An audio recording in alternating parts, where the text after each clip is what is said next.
ബഹുമാനപ്പെട്ട CV ഉമ്മനച്ചൻ സ്വാഗതം ആശംസ. കർത്താവിൻ്റെ ധന്യനാമത്തിന് മഹത്വമുണ്ടായിരിക്കട്ടെ. അഭിനന്ദാതിരുമേനി, ബഹുമാനപ്പെട്ട വൈദിക ശ്രേഷ്ഠരെയും കർത്താവിൽ പ്രിയ വിശ്വാസികളുടെ സമൂഹമേ, നിരണം ഭദ്രാസനത്തിൻ്റെ സുവിശേഷ സംഘ പ്രാർത്ഥനയോഗത്തിൻ്റെ മീറ്റിങ്ങിലേക്കാണല്ലോ നമ്മളേവരും കടന്നു വന്നിരിക്കുന്നത്. ഒരു സഭയെ സംബന്ധിച്ചും ഒരു ഇടവകയെ സംബന്ധിച്ചും അവിടുത്തെ ആത്മീക പ്രസ്ഥാനങ്ങളെന്ന് പറയുന്നത് ഏറ്റവും വിലമതിക്കത്തക്കതാണ്. ആത്മീക പ്രസ്ഥാനങ്ങൾ ശക്തിപ്പെടുമ്പോഴാണ് ആ ഇടവകയും സഭയും കൂടുതൽ ശക്തിയും തേജസ്സും ഉള്ളതായി മാറുന്നത്. നമ്മുടെ ഈ സുവിശേഷ സംഘത്തിൻ്റെയും പ്രാർത്ഥനയോഗത്തിൻ്റെയും പ്രവർത്തനങ്ങൾ വളരെ ഭംഗിയായി നടക്കുന്നു എന്നുള്ളതിൽ ദൈവത്തെ പ്രത്യേകമായിട്ട് സ്തോത്രം ചെയ്യുകയാണ്. സുവിശേഷ സംഘത്തിൻ്റെയും പ്രാർത്ഥനയോഗത്തിൻ്റെയും പ്രവർത്തകർക്ക് പ്രത്യേകമായ കടമയും കർത്തവ്യവും ഉണ്ട് എന്നുള്ള കാര്യം നമ്മൾ പ്രത്യേകമായി മനസ്സിലാക്കണം. യെശയ്യാ പ്രവാചകന്റെ പുസ്തകം 40-ാം അധ്യായം 1-ാം വാക്യത്തിൽ എൻ്റെ ജനത്തെ ആശ്വസിപ്പീൻ ആശ്വസിപ്പീൻ എന്ന് ദൈവം അരുളി ചെയ്യുന്നു. യഥാർത്ഥത്തിൽ മറ്റുള്ളവർക്ക് ആശ്വാസവും കൊടുക്കുവാൻ പ്രത്യേകമായി നിയോഗിക്കപ്പെട്ടവരാണ് സുവിശേഷ സംഘ പ്രവർത്തകർ. അവിടെ ആശ്വസിപ്പീൻ എന്ന് പറയുന്നതോടൊപ്പം തന്നെ മറ്റൊരു പദം കൂടെ ഉണ്ട് എന്നാണ് പറയുന്നത്. പ്രത്യേകിച്ച് ധൈര്യം കൊടുക്കുക. പ്രയാസങ്ങളിലും ദുഃഖങ്ങളിലും പെട്ടവർക്ക് ആശ്വാസം കൊടുക്കുന്നതോടൊപ്പം തന്നെ പ്രത്യേകമായ ധൈര്യം പകർന്നു കൊടുക്കുവാനും നമുക്ക് കടമയുണ്ട് എന്നുള്ള കാര്യം നമ്മൾ മനസ്സിലാക്കേണ്ടതാണ്.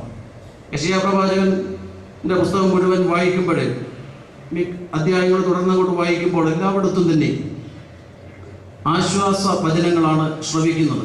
പ്രത്യേകിച്ചും ദൈവം ഒരമ്മയെ പോലെ നമ്മെ ആശ്വസിപ്പിക്കുന്നു എന്ന് പ്രവാചകൻ പറയുകയാണ്. ഞാൻ തന്നെ നിങ്ങളെ ആശ്വസിപ്പിക്കുന്നു. അത് നമ്മളെ ആശ്വസിപ്പിക്കുന്നത് ദൈവമാണ്. ആ ദൈവത്തിൽ നിന്ന് നമുക്ക് ലഭിച്ചിരിക്കുന്ന ശക്തി ഉപയോഗിച്ചും പരിശുദ്ധാത്മാവിൻ്റെ കൃപ ഉപയോഗിച്ചും മറ്റുള്ളവർക്കും ഈ ആശ്വാസം പകർന്നു കൊടുക്കുവാൻ നമുക്ക് എവർക്കും സാധിക്കേണ്ടതാണ്. മറ്റുള്ളവർക്ക് പ്രത്യാശ കൊടുക്കുന്നവരായി നമ്മൾ മാറണം. മറ്റുള്ളവരെ കേൾക്കുന്നവരായി നമ്മൾ മാറണം. പ്രത്യേകിച്ചും ഇടവകയിൽ നമ്മുടെ സുവിശേഷ സംഘ പ്രവർത്തനങ്ങൾ നല്ല പ്രവർത്തനം നടത്തുവാൻ സാധ്യതകളുണ്ട്. നമ്മുടെ ഇടവകയിൽ തന്നെ നിരവധി ജനങ്ങൾ തങ്ങളുടെ പ്രയാസങ്ങൾ പറയുവാൻ ആരുമില്ലാതെ, തങ്ങളുടെ ദുഃഖങ്ങൾ പറ്റാൻ ആരുമില്ലാതെ വിഷമിക്കുന്നവരുണ്ട്. അപ്പോൾ അവരുടെ പ്രയാസങ്ങൾ കേൾക്കുന്ന നല്ല ശ്രോതാക്കളായി മാറാൻ നമുക്ക് സാധിക്കണം. അവർക്ക് ആശ്വാസം കൊടുക്കുന്ന നല്ല വചനങ്ങൾ പറയുന്നവരായി തീരുവാൻ നമുക്ക് സാധിക്കണം. യേശുക്രിസ്തു തൻ്റെ അടുക്കൽ വന്നവരോട് കരയണ്ട എന്ന് പറയുന്ന ചില സന്ദർഭങ്ങളുണ്ടല്ലോ. പ്രത്യേകിച്ചും നയീൻ പട്ടണത്തിലെ വിധവയായ സ്ത്രീ തൻ്റെ ഏകമകൻ മരിച്ച ദുഃഖത്തിലിരിക്കുമ്പോൾ യേശു അവളോട് പറയുകയാണ്, സ്ത്രീ നീ കരയണ്ട. ലാസറിന്റെ മരണത്തിൽ ദുഃഖിതരായിരുന്ന മാർത്തയെയും മറിയയും യേശു കരഞ്ഞുകൊണ്ട് തന്നെ ആശ്വസിപ്പിക്കുകയാണ്, നിങ്ങൾ കരയേണ്ട. യഥാർത്ഥത്തിൽ നമ്മളോട് ദൈവം പറയുന്ന ഈ സമസ്യവാക്യങ്ങൾ ശ്രവിച്ചിട്ട് മറ്റുള്ളവർക്കും ഈ സന്ദേശം കൊടുക്കുവാൻ നമുക്ക് സാധിക്കണം. ഞാനൊരു ചെറിയ കഥ പറഞ്ഞിട്ട് എൻ്റെ വാക്കുകൾ നിർത്തുകയാണ്.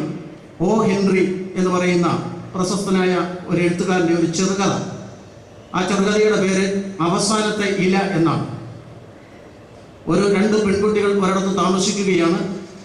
അവരുടെ വീടിനോട് ചേർന്ന് ഒരു ചിത്രകാരൻ താമസിക്കുന്നുണ്ട്. ഈ പെൺകുട്ടികളുമായി ഈ മനുഷ്യൻ സൗഹൃദത്തിലാണ്. ഈ മനുഷ്യൻ ആ പെൺകുട്ടികളോട് പറയും, ഇതുവരെ ഒരു മാസ്റ്റർ പീസ് വരയ്ക്കുവാൻ എനിക്ക് സാധിച്ചിട്ടില്ല. ഞാൻ ഒരു മാസ്റ്റർ പീസ് വരച്ചിട്ട് മാത്രമേ മരിക്കുകയുള്ളൂ. അങ്ങനെയിരിക്കെ ഈ 2 പെൺകുട്ടികളിൽ ഒരു പെൺകുട്ടിക്ക് മരിക്കത്തക്കതായ ഒരു രോഗം പിടിപെട്ടു എന്ന് അവൾ കരുതുകയാണ്. അവൾ ആശുപത്രിയിൽ അഡ്മിറ്റായി കിടക്കുകയാണ്. അവൾ ജനലിൽ കൂടി പുറത്തോക്ക് നോക്കി. എന്നിട്ട് അവൾ തൻ്റെ കൂട്ടുകാരിയോട് പറഞ്ഞു, ആ നിൽക്കുന്ന ഐവി ചെടിയുടെ അവസാനത്തെ ഇല കൊഴിയുമ്പോൾ ഞാനും മരിക്കും. ഇത് ഈ കൂട്ടുകാരി ഈ ചിത്രകാരനോട് പറഞ്ഞു. ഇലകളെല്ലാം പൊഴിഞ്ഞു, ഒരു ഇല മാത്രം അവശേഷിച്ചിട്ടുണ്ട്. ഈ രോഗിയായിരിക്കുന്ന സ്ത്രീ അതിനെ നോക്കിയിട്ട് പറഞ്ഞു, നാളെ ഈ ഇല ഒഴിയും, ഞാൻ മരിക്കും. അന്ന് രാത്രിയിൽ വലിയ കാറ്റും കോളും ആഞ്ഞടിച്ചു. നല്ല മഴ പെയ്തു. പിറ്റേ ദിവസം രാവിലെ ഈ പെൺകുട്ടി ജനലിൽ കൂടി പുറത്തു നോക്കി. പക്ഷെ ഇല പൊഴിഞ്ഞില്ല, അവിടെ തന്നെ നിൽപ്പുണ്ടായിരുന്നു. അതുകൊണ്ട് അവൾക്ക് വലിയ ആശ്വാസം ലഭിക്കുകയും അവളുടെ രോഗം മാറുകയും ചെയ്തു. എന്നാൽ അന്ന് തന്നെ ഈ ചിത്രകാരൻ കടുത്ത പനിയും ന്യൂമോണിയയും ബാധിച്ച് മരിച്ചു. കുറച്ചു ദിവസം കഴിഞ്ഞപ്പോൾ രോഗിയായിരുന്ന ഈ കൂട്ടുകാരോട് മറ്റേ കൂട്ടുകാർ പറഞ്ഞു, അദ്ദേഹം മരിച്ചത് എങ്ങനെയാണെന്ന് അറിയണ്ടേ? കാറ്റും കോളും അടിച്ച ആ രാത്രിയിൽ ഈ ഐവി ചെടിയിലെ അവസാനത്തെ ഇല കൊഴിഞ്ഞു പോയിരുന്നു. പക്ഷെങ്കിൽ അവിടെ മനോഹരമായ സാധാരണ ഇലയെപ്പോലെ തോന്നിക്കുന്ന ഒരില വരച്ചു വെക്കുവാൻ അദ്ദേഹം കയറി. അങ്ങനെ വരച്ചു വെച്ച ഈ പനിയും ഈ മഴയും ഒക്കെ കൊണ്ടാണ് ഇദ്ദേഹത്തിന് ന്യൂമോണിയ ബാധിച്ച് മരിക്കുന്നത്. യഥാർത്ഥത്തിൽ ഈ ഇല ഒഴിയാഞ്ഞതിൻ്റെ കാരണം ഈ മനുഷ്യൻ്റെ ഈ പ്രവർത്തനമായിരുന്നു. ഇതായിരുന്നു ഇദ്ദേഹത്തിൻ്റെ ഏറ്റവും വലിയ മാസ്റ്റർ പീസ് എന്ന് പറയുന്നത്. യഥാർത്ഥത്തിൽ ഇതിൽ രണ്ട് സന്ദേശങ്ങളുണ്ട്. ഒന്ന്, ഈ പെൺകുട്ടിക്ക് പ്രത്യാശ കൊടുക്കുവാൻ തൻ്റെ ശാരീരികമായ സൗഖ്യങ്ങളെ മറന്നിട്ട് ഈ പെൺകുട്ടിക്ക് പ്രത്യാശ കൊടുക്കുവാൻ ഈ ചിത്രകാരൻ ശ്രമിച്ചു എന്നുള്ളതാണ്. നമ്മുടെ സുഖങ്ങളെ അവഗണിച്ച് മറ്റുള്ളവരെ കേൾക്കുവാനും മറ്റുള്ളവർക്ക് പ്രത്യാശ കൊടുക്കുവാനും മറ്റുള്ളവരെ കരുതുവാനും നമുക്ക് കഴിയുമ്പോഴാണ് ഒരു ക്രൈസ്തവ ജീവിതം ഏറ്റവും ശ്രേഷ്ഠമായി മാറുന്നത്. നമ്മുടെ ഈ ക്രൈസ്തവ സുവിശേഷ പ്രവർത്തകർ മറ്റുള്ളവരെ മനസ്സിലാക്കുവാനും അവരെ അംഗീകരിക്കുവാനും അവരോട് താതാത്മ്യം പ്രാപിക്കുവാനും കഴിയണം. യേശുക്രിസ്തുവിന്റെ ഏറ്റവും വലിയ പ്രത്യേകത അതായിരുന്നല്ലോ. കരയുന്നവരോടുകൂടി കരയുവാനും ചിരിക്കുന്നവരോടുകൂടി ചിരിക്കുവാനും വിഷമിക്കുന്നവരോടുകൂടി വിഷമിക്കുവാനും യേശുവിന് കഴിഞ്ഞു എന്നുള്ളതാണ് യേശുവിൻ്റെ ഏറ്റവും വലിയ പ്രത്യേകത എന്ന് പറയുന്നത്. യേശുവിൻ്റെ അനുയായികളായിരിക്കുന്ന നമുക്കും അങ്ങനെയാകാം. ദൈവം നമ്മളെ അനുഗ്രഹിക്കട്ടെ. എൻ്റെ പ്രത്യേകമായ കർത്തവ്യത്തിലേക്ക് ഞാൻ കടക്കുകയാണ്. നമുക്ക് ഇന്ന് ഇവിടെ മുഖ്യ സന്ദേശം നൽകി നമ്മളെ അനുഗ്രഹിക്കുന്നത് നരടം ഭദ്രാസനത്തിൻ്റെ മെത്രാപ്പൊലീത്ത അഭിവന്ദ്യ ഡോക്ടർ യൂഹാനൻ മാർ ക്രിസോസ്റ്റമോസ് തിരുമേനിയാണ്.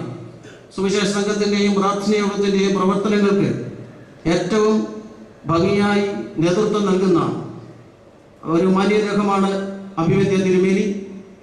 എല്ലാ കാര്യങ്ങളും ചോദിച്ചറിയുകയും വളരെ ഭംഗിയോടും ചിട്ടയോടുകൂടി നടത്തണമെന്ന് ഞങ്ങളോട് ആവശ്യപ്പെടുകയും സ്നേഹപൂർവ്വം പ്രാർത്ഥനാപൂർവം ഞങ്ങളെ അനുഗ്രഹിക്കുകയും ചെയ്യുന്ന അഭിവന്ദ്യ തിരുമേനിക്ക് ഈ സുവിശേഷ സംഘ പ്രാർത്ഥനയോഗത്തിൻ്റെ മീറ്റിംഗിലേക്ക് സവിനയം സ്വാഗതം അരുളുന്നു.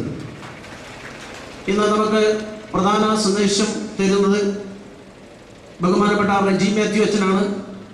റജി മാത്യുവിനെ നിങ്ങൾക്ക് ഏവർക്കും വളരെ പരിചിതമായിരിക്കും. ഇപ്പോൾ കോട്ടയം പഴയ സെമിനാരിയിൽ പുതിയ നിയമത്തിൻ്റെ പ്രൊഫസറായി സേവനമനുഷ്ഠിക്കുന്നു. അതേപോലെ തന്നെ നിരവധി സ്റ്റേജുകളിൽ ദൈവവചനം വളരെ ഭംഗിയായി നമുക്ക് മനസ്സിലാക്കത്തക്ക രീതിയിൽ പറഞ്ഞു തരുന്ന മാന്യ അദ്ദേഹമാണ് ബഹുമാനപ്പെട്ട റജി അച്ഛൻ. നല്ല ഒരു സന്ദേശം നമുക്ക് ലഭിക്കും എന്നുള്ളതിന് യാതൊരു തർക്കവുമില്ല. പരിശുദ്ധാത്മാവിൽ പ്രേരിതനായി ഉത്തമമായ ഒരു സന്ദേശം തരുവാൻ ബഹുമാനപ്പെട്ട ഡോക്ടർ റജി മാത്യു അച്ഛനെ സ്നേഹപൂർവ്വം സ്വാഗതം ചെയ്യുന്നു. ബഹുമാനപ്പെട്ട ജോസഫ് ചെറിയാൻ അച്ഛൻ പ്രത്യേകമായ സ്വാഗതം അരുളുന്നു. ഏറ്റവും ജൂനിയറായ അച്ഛനാണ്. ഇപ്പോൾ പാതിക്കാട് സെന്റ് പീറ്റേഴ്സ് പള്ളിയിൽ ചുമതല വഹിക്കുന്നു. ബഹുമാനപ്പെട്ട അച്ഛനെയും ഈ ഗാന ശുശ്രൂഷയ്ക്ക് പ്രധാന നേതൃത്വം നൽകുന്ന ബഹുമാനപ്പെട്ട മാത്യു സക്കറിയ അച്ഛൻ വളരെ ശ്രേഷ്ഠമായി, അതുകൊണ്ട് നരടം ഭദ്രാസനത്തിൻ്റെ ഗായക സംഘത്തിൻ്റെ നേതാവാണ്. ബഹുമാനപ്പെട്ട അച്ഛനെ പ്രത്യേകമായി സ്വാഗതം അരുളുന്നു. ഈ വേദിയിൽ ഉപേക്ഷിതരായിരിക്കുന്ന ബഹുമാനപ്പെട്ട സ്കറിയ സാറ്, ബഹുമാനപ്പെട്ട treasurer T V Joseph sir, ബഹുമാനപ്പെട്ട എല്ലാ സാറുമാരെയും പ്രത്യേകിച്ച് ഈ സുവിശേഷ സംഘ പ്രാർത്ഥനയോഗത്തിൻ്റെ കമ്മിറ്റി അംഗങ്ങളെയും എല്ലാവരെയും സവിനയം ഈ യോഗത്തിലേക്ക് സ്വാഗതം ചെയ്യുന്നു. ഏറ്റവും പ്രധാനമായിട്ട് സ്വാഗതം ചെയ്തതിൻ്റെ നിങ്ങളെ ഏവരെയുമാണ്. എല്ലാവരെയും സ്നേഹപൂർവ്വം സന്തോഷത്തോടു കൂടി ഈ വേദിയിലേക്ക് സ്വാഗതം ചെയ്തുകൊണ്ട് ഞാൻ എൻ്റെ വാക്കുകളെ നിർത്തുന്നു. ദൈവം നമ്മളെ എല്ലാവരെയും അനുഗ്രഹിക്കുമാറാകട്ടെ. ദൈവ തിരുനാമത്തിന് മഹത്വമുണ്ടാകട്ടെ. ബഹുമാന്യരായ വൈദിക ശ്രേഷ്ഠരെ, കർത്താവിൽ ഏറ്റവും വാത്സല്യമുള്ളവരെ, എല്ലാ വർഷവും പരിശുദ്ധനായ പരിമല തിരുമേനിയുടെ പെരുന്നാളിനോടനുബന്ധിച്ച് നമുക്ക് ഈ പരിമലയിൽ കൂടി വരുവാനും ധ്യാന ചിന്തകൾ പങ്കുവയ്ക്കുവാനും സെമിനാരിയിൽ നിന്ന് വേണ്ടുന്ന ക്രമീകരണം ചെയ്തു തരുന്നത് ഞാൻ നന്ദിപൂർവ്വം സ്മരിക്കുന്നു. സുവിശേഷ സംഘത്തിൻ്റെ ബഹുമാനപ്പെട്ട CV ഉമ്മനച്ചനും അതുപോലെ സ്കറിയ സാർ ഉൾപ്പെടെയുള്ള എല്ലാ ഭാരവാഹികളെയും ഈ കാര്യങ്ങളിൽ നിങ്ങൾ കാണിക്കുന്ന ഉത്സാഹത്തെയും കണ്ടുകൊണ്ട് എല്ലാവരെയും ആത്മാർത്ഥമായി അഭിനന്ദിക്കുന്നു. ബഹുമാനപ്പെട്ട റെജി മാത്യു അച്ഛൻ ദീർഘകാലം നമ്മുടെ നാഗപ്പൂർ സെമിനാരിയുടെ പ്രിൻസിപ്പലായിരുന്നു. അച്ഛനെ നാട്ടിലേക്ക് മടങ്ങി വന്നു. വരാൻ ആഗ്രഹിച്ച കൂവരുടെ കൂട്ടത്തിൽ ഒരാൾ ഞാൻ കൂടിയാണ്. മറ്റൊന്നുമല്ല, അച്ഛൻ്റെ സേവനം നമുക്ക് ഈ ഭദ്രാസനത്തിൽ ആത്മീക നേതൃത്വത്തിന് വളരെ പ്രയോജനവും പ്രചോദനവുമായിരിക്കും എന്നുള്ള ഒരു ആഗ്രഹം കൊണ്ടാണ് സെമിനാരി അധ്യാപനത്തോടൊപ്പം തന്നെ അച്ഛൻ നമ്മുടെ ഭദ്രാസനത്തിലെ ആത്മീയ സംഘടനകളിലും കാര്യങ്ങളിലും അതുപോലെ ഇടവക തലങ്ങളിലും ഇതുപോലെയുള്ള കാര്യങ്ങൾക്ക് നേതൃത്വം കൊടുക്കുന്നതിലുള്ള സന്തോഷം ഞാൻ രേഖപ്പെടുത്തുന്നു. ബഹുമാനപ്പെട്ട CV ഉമ്മനച്ചൻ പറഞ്ഞ വാക്കുകൾക്ക് ഒരു തുടർച്ച പോലെ ചില കാര്യങ്ങൾ ഞാൻ പറയട്ടെ. ആശ്വസിപ്പീൻ ആശ്വസിപ്പീൻ എന്ന് യഹോവ അരുളി ചെയ്യും. ഇന്ന് ഈ സമൂഹത്തിന് സമൃദ്ധിയുടെ നടുവിൽ ഏറ്റവും ആവശ്യമായിരിക്കുന്നത് എന്താണെന്ന് ചോദിച്ചാൽ ആശ്വാസം എന്നുള്ള ഒരൊറ്റ വാക്ക് മാത്രമാണ്. എല്ലാവിധമായ സമൃദ്ധി പെരുകിയിരിക്കുക. പക്ഷെ ഇതിൻ്റെ നടുവിൽ എന്തിൻ്റെയോ ഒന്നിൻ്റെ ഒരഭാവം അനുഭവപ്പെടുന്നു. ഇത് നമ്മുടെ ജീവിതത്തിൻ്റെ ഒരു വലിയ നിയോഗം ഇതാണ്. ആശ്വാസം അനുഭവിച്ചുകൊണ്ട് ആശ്വാസം പകരുക. ഞാനൊരു വേദഭാഗം നിങ്ങളുടെ ശ്രദ്ധയിൽ കൊണ്ടുവരുവാൻ ആഗ്രഹിക്കുന്നത് വിശുദ്ധ ലൂക്കോസിന്റെ സുവിശേഷം 10-ാം അധ്യായം 25 മുതൽ ഉള്ള വാക്യങ്ങളാണ്. ഞാൻ 28-ാമത്തെ വാക്യത്തിൽ എൻ്റെ വായന നിർത്തുകയുമാണ്. വിശുദ്ധ ലൂക്കോസ് 10-ാം അധ്യായം 25 മുതൽ 28 വരെയുള്ള വാക്യങ്ങൾ. അനന്തരം ഒരു ന്യായശാസ്ത്രി എഴുന്നേറ്റ്, ഗുരു, ഞാൻ നിത്യജീവന് അവകാശി ആയി തീരുവാൻ എന്ത് ചെയ്യണം എന്ന് ചോദിച്ചു എന്ന് അവനെ പരീക്ഷിച്ച് ചോദിച്ചു. അവൻ അവനോട്, അതായത് യേശു അവനോട്, ന്യായപ്രമാണത്തിൽ എന്ത് എഴുതിയിരിക്കുന്നു, നീ എങ്ങനെ വായിക്കുന്നു എന്ന് ചോദിച്ചതിന് അവൻ, നിന്റെ ദൈവമായ കർത്താവിനെ നീ പൂർണ്ണ ഹൃദയത്തോടും പൂർണ്ണ ആത്മാവോടും പൂർണ്ണ ശക്തിയോടും പൂർണ്ണ മനസ്സോടും കൂടെ സ്നേഹിക്കണം എന്നും കൂട്ടുകാരനെ നിന്നെ പോലെ തന്നെ സ്നേഹിക്കണം എന്നും തന്നെ എന്ന് ഉത്തരം പറഞ്ഞു. അവൻ അവനോട്, അതായത് യേശു ന്യായശാസ്ത്രിയോട്, നീ പറഞ്ഞ ഉത്തരം ശരി, അങ്ങനെ ചെയ്യുക, എന്നാൽ നീ ജീവിക്കും എന്ന് പറഞ്ഞു. വിശുദ്ധ ലൂക്കോസിന്റെ സുവിശേഷത്തിൽ ഇതിന് സമാനമായ ഇതുപോലെ തന്നെയുള്ള ഒരു സംഭവം 18-ാം അധ്യായം 18 മുതലുള്ള വാക്യങ്ങളിൽ രേഖപ്പെടുത്തിയിട്ടുണ്ട്.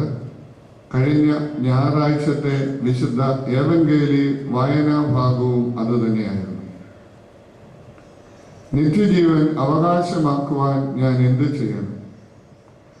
ആദ്യത്തെ 3 സുവിശേഷങ്ങളിലും അതിന് സമാനമായിട്ടുള്ളതുമുണ്ട്. സമവീക്ഷണ സുവിശേഷങ്ങളിൽ 3 പേരും ഒരുപോലെ പറയുന്നത് കൊണ്ട് അതിൻ്റെ പ്രസക്തി നമുക്ക് മനസ്സിലാകും. പക്ഷേ ലൂക്കോസിൽ ഒരെണ്ണം കൂടി അഡീഷണലായി പറഞ്ഞിരിക്കുന്നതാണ് ഞാൻ വായിച്ചത്. ഇവിടെ നാം വായിച്ച വേദഭാഗം വിശുദ്ധ ലൂക്കോസിൽ മാത്രം കാണുന്നത് നല്ല ശമരിയാക്കാരന്റെ ഉപമ യേശു ക്രിസ്തു പറയുന്നതിനുള്ള ഒരാമുഖ അവതരണമായിട്ടാണ്. ന്യായശാസ്ത്രി യേശുവിന്റെ അടുത്ത് വന്ന് ചോദിക്കുന്നത്, നിത്യജീവന് അവകാശിയായി തീരുവാൻ ഞാൻ എന്ത് ചെയ്യണം? അവന്റെ ഒരു അന്വേഷണമാണ്. ഈ അന്വേഷണത്തിന് യേശു നൽകുന്ന ഒരു മറുപടി, ഒരു ചൂണ്ടുപലക ന്യായപ്രമാണത്തിൽ എന്ത് എഴുതിയിരിക്കുന്നു സെമിക്കോളൻ നീ എങ്ങനെ വായിക്കുന്നു? What is written there and how you read it? കത്തോലിക്ക സഭയിൽ ഉപയോഗിക്കുന്ന ഓശാന ബൈബിളിൽ നീ എങ്ങനെ വായിക്കുന്നു എന്നുള്ളതല്ല, അവിടെ ഒരു വ്യത്യാസം ഞാൻ കാണുന്നത്, നീ എന്ത് വായിക്കും. What is written there and how you read it. നീ എങ്ങനെ വായിക്കുന്നു എന്നുള്ളതിന് നീ എന്ത് വായിക്കുന്നു. ഓർത്തഡോക്സ് സ്റ്റഡി ബൈബിൾ എന്നുള്ള വേദപുസ്തകത്തിൽ കൊടുത്തിരിക്കുന്നത് what is your reading of it. നീ അതിനെക്കുറിച്ചുള്ള നിന്റെ വായന എന്താണ്? ഇത് തന്നെയാണ് എനിക്ക് പറയാനായിട്ടുള്ളത്. എന്ത് എഴുതിയിരിക്കുന്നു, എന്ത് വായിക്കുന്നു, എങ്ങനെ വായിക്കുന്നു. വായന, പുനർവായന, സാഹചര്യത്തിന് അനുയോജ്യമായ വായന. ബഹുമാനപ്പെട്ട റജിയച്ചനെ പോലെയുള്ളവർ പുതിയ നിയമം പഠിപ്പിക്കാറുണ്ട് എന്ന് ഞാൻ കരുതുന്നു. വേദപുസ്തകത്തിന്റെ വായന എന്നുള്ളത് വായന ആണ്. ഈ പ്രസംഗം പഠിപ്പിക്കുമ്പോൾ പറയാറുണ്ട്, half of the message is in the reading. ഉപയോഗിക്കുന്ന വേദഭാഗത്തിൽ നിന്നുള്ള സന്ദേശത്തിന്റെ പകുതി ഭാഗം അതിന്റെ വായനയിലാണ്. ഒരു കുത്തും കോമായും അങ്ങോട്ടും ഇങ്ങോട്ടും ഒക്കെ മാറിയാൽ, നീങ്ങിയാൽ, വായനയുടെ പോസ് കൊടുക്കുന്നതിൽ ഉള്ള വ്യതിയാനം ഉണ്ടായാൽ, ഒരു ഉദാഹരണം ഞാൻ പറയുകയാണെങ്കിൽ, ദൈവത്തെ കുറിച്ച് പറയുകയാണെങ്കിൽ, എ ഗോഡ് ഹു കെയർസ്, കരുതുന്നവനായ ദൈവം എന്നുള്ളതിന് പറയുന്ന ഒരു ഇംഗ്ലീഷ് പ്രയോഗമാണ് ഗോഡ് ഹു കെയർസ്. പക്ഷെ ഇംഗ്ലീഷിലെ തന്നെ മറ്റൊരു പദപ്രയോഗമാണ് ഹു കെയർസ്. അതിന്റെ അർത്ഥം ആർക്കും ഇവിടെ എന്ത് സംഭവിച്ചാൽ എനിക്കെന്താ, ഒരേ അക്ഷരങ്ങളാണ്, ഒരേ വാക്കുകളാണ്. പക്ഷെ അത് വായിക്കുന്നതിൽ എ ഗോഡ് ഹു കെയർസ്, അതിനെ കരുതുന്നവനായ ദൈവം എന്ന് വായിക്കാം. A God who cares. ആർക്ക് എന്ത് സംഭവിച്ചാലും എനിക്കെന്താ എന്ന് ചിന്തിക്കുന്ന ദൈവം. ഒരേ അക്ഷരങ്ങൾ, ഒരേ വാക്കുകൾ, ഒരേ ഭാഷ, പക്ഷെ വായിക്കുന്നതിലെ അർത്ഥ വ്യത്യാസം. ലോകത്തിലുള്ള ക്രൈസ്തവ സഭകൾ എല്ലാം ഉണ്ടായിട്ടുള്ളത് ഈ തിരുവചന വായനയുടെയും അതിന് കൊടുക്കുന്ന വ്യാഖ്യാനത്തിന്റെയും അടിസ്ഥാനത്തിലാണ് എന്ന് വേണമെങ്കിൽ പറയാം. മറ്റൊരു ഉദാഹരണം സുപരിചിതമായിട്ടുള്ളത് ഞാൻ പറയുകയാണെങ്കിൽ, ദൈവമാതാവിന്റെ മധ്യസ്ഥത ഏറ്റവും ആവശ്യമാണ് എന്ന് പറയുന്ന പൗരസ്ത്യ സഭകളും മാതാവിന്റെ മധ്യസ്ഥത ആവശ്യമില്ല എന്ന് പറയുന്ന വിഭാഗങ്ങളും ഒരേ വേദഭാഗം തന്നെയാണ് ചൂണ്ടിക്കാണിക്കുന്നത്. കാനാവിലെ കല്യാണ വിരുന്നിൽ കന്യകമറിയാം വന്നത് മകന്റെ അടുത്ത് അവതരിപ്പിക്കുമ്പോഴും സ്ത്രീയെ എനിക്കും നിനക്കും തമ്മിൽ എന്ത് എന്നുള്ളത്. അപ്പോൾ ദൈവമാതാവിന്റെ മധ്യസ്ഥത അടിവരയിട്ട് പറയാൻ പൗരസ്ത്യ സഭകൾ ഉപയോഗിക്കുന്ന വേദഭാഗവും അതിനെ ഖണ്ഡിക്കുവാനായി അത് അംഗീകരിക്കാത്ത വിഭാഗങ്ങൾ ഉപയോഗിക്കുന്ന വേദഭാഗവും ഒന്ന് തന്നെ. How you read it. നീ എങ്ങനെ ഇത് വായിക്കുന്നു, എന്തവിടെ രേഖപ്പെടുത്തിയിരിക്കുന്നു. അതുകൊണ്ടാണ് സഭാപിതാക്കന്മാർ എപ്പോഴും പറയാറുണ്ട്, തിരുവചനത്തെ സഭയുടെ കണ്ണാടിയിൽ കൂടി വായിക്കണമെന്ന്. നിരീശ്വരന്മാർക്ക് ഉപയോഗിക്കാൻ പറ്റിയ വേദഭാഗങ്ങൾ കണ്ടിരിക്കാം. മദ്യപാനികൾക്ക് അവരുടെ അഭിപ്രായത്തെ ന്യായീകരിക്കുവാനുള്ള ഭാഗങ്ങൾ കണ്ടെത്തിയേക്കാം. പുകവലിക്കുന്നവർക്ക് അവരുടെ പ്രവണതകളെ ഉറപ്പിക്കാൻ ഉള്ള ഭാഗങ്ങൾ കണ്ടെത്തേക്കാം. പക്ഷെ ഇതെങ്ങനെ വായിക്കുന്നു എന്നുള്ളതാണ്. എന്ത് രേഖപ്പെടുത്തിയിരിക്കുന്നു, എങ്ങനെ വായിക്കുന്നു, എന്ത് വായിക്കുന്നു. അന്വേഷണങ്ങൾ ജീവിതത്തിന്റെ പ്രതിസന്ധി ഘട്ടങ്ങളിൽ ജീവിതത്തിൽ ഉത്തരം കിട്ടാതെ വലയുന്നു എങ്കിൽ അതിനുള്ള നല്ല മാർഗം ക്രിസ്തു ഈ ന്യായശാസ്ത്രിക്ക് പറഞ്ഞു കൊടുക്കുന്നു. ന്യായപ്രമാണത്തിലേക്ക് വരിക, തിരുവചനത്തിലേക്ക് വരിക. നിന്റെ ജീവിതത്തിൽ അസ്വസ്ഥതയുടെ മേഖലകളിൽ കൂടിയാണ് കടന്നു പോകുന്നതെങ്കിൽ തിരുവചനത്തിലേക്ക് വരിക. ആത്മീക നവോത്ഥാനം, ദൈവീകതയുടെ ഒരു പുനരാവിഷ്കരണം ഉണ്ടാകണം എന്നൊക്കെ ഉള്ള വേളകളിൽ എല്ലാവർക്കും പറയാനായിട്ടുള്ളത് ഒന്നേ ഉള്ളൂ: come back to the Bible. തിരുവചനത്തിലേക്ക് വരിക.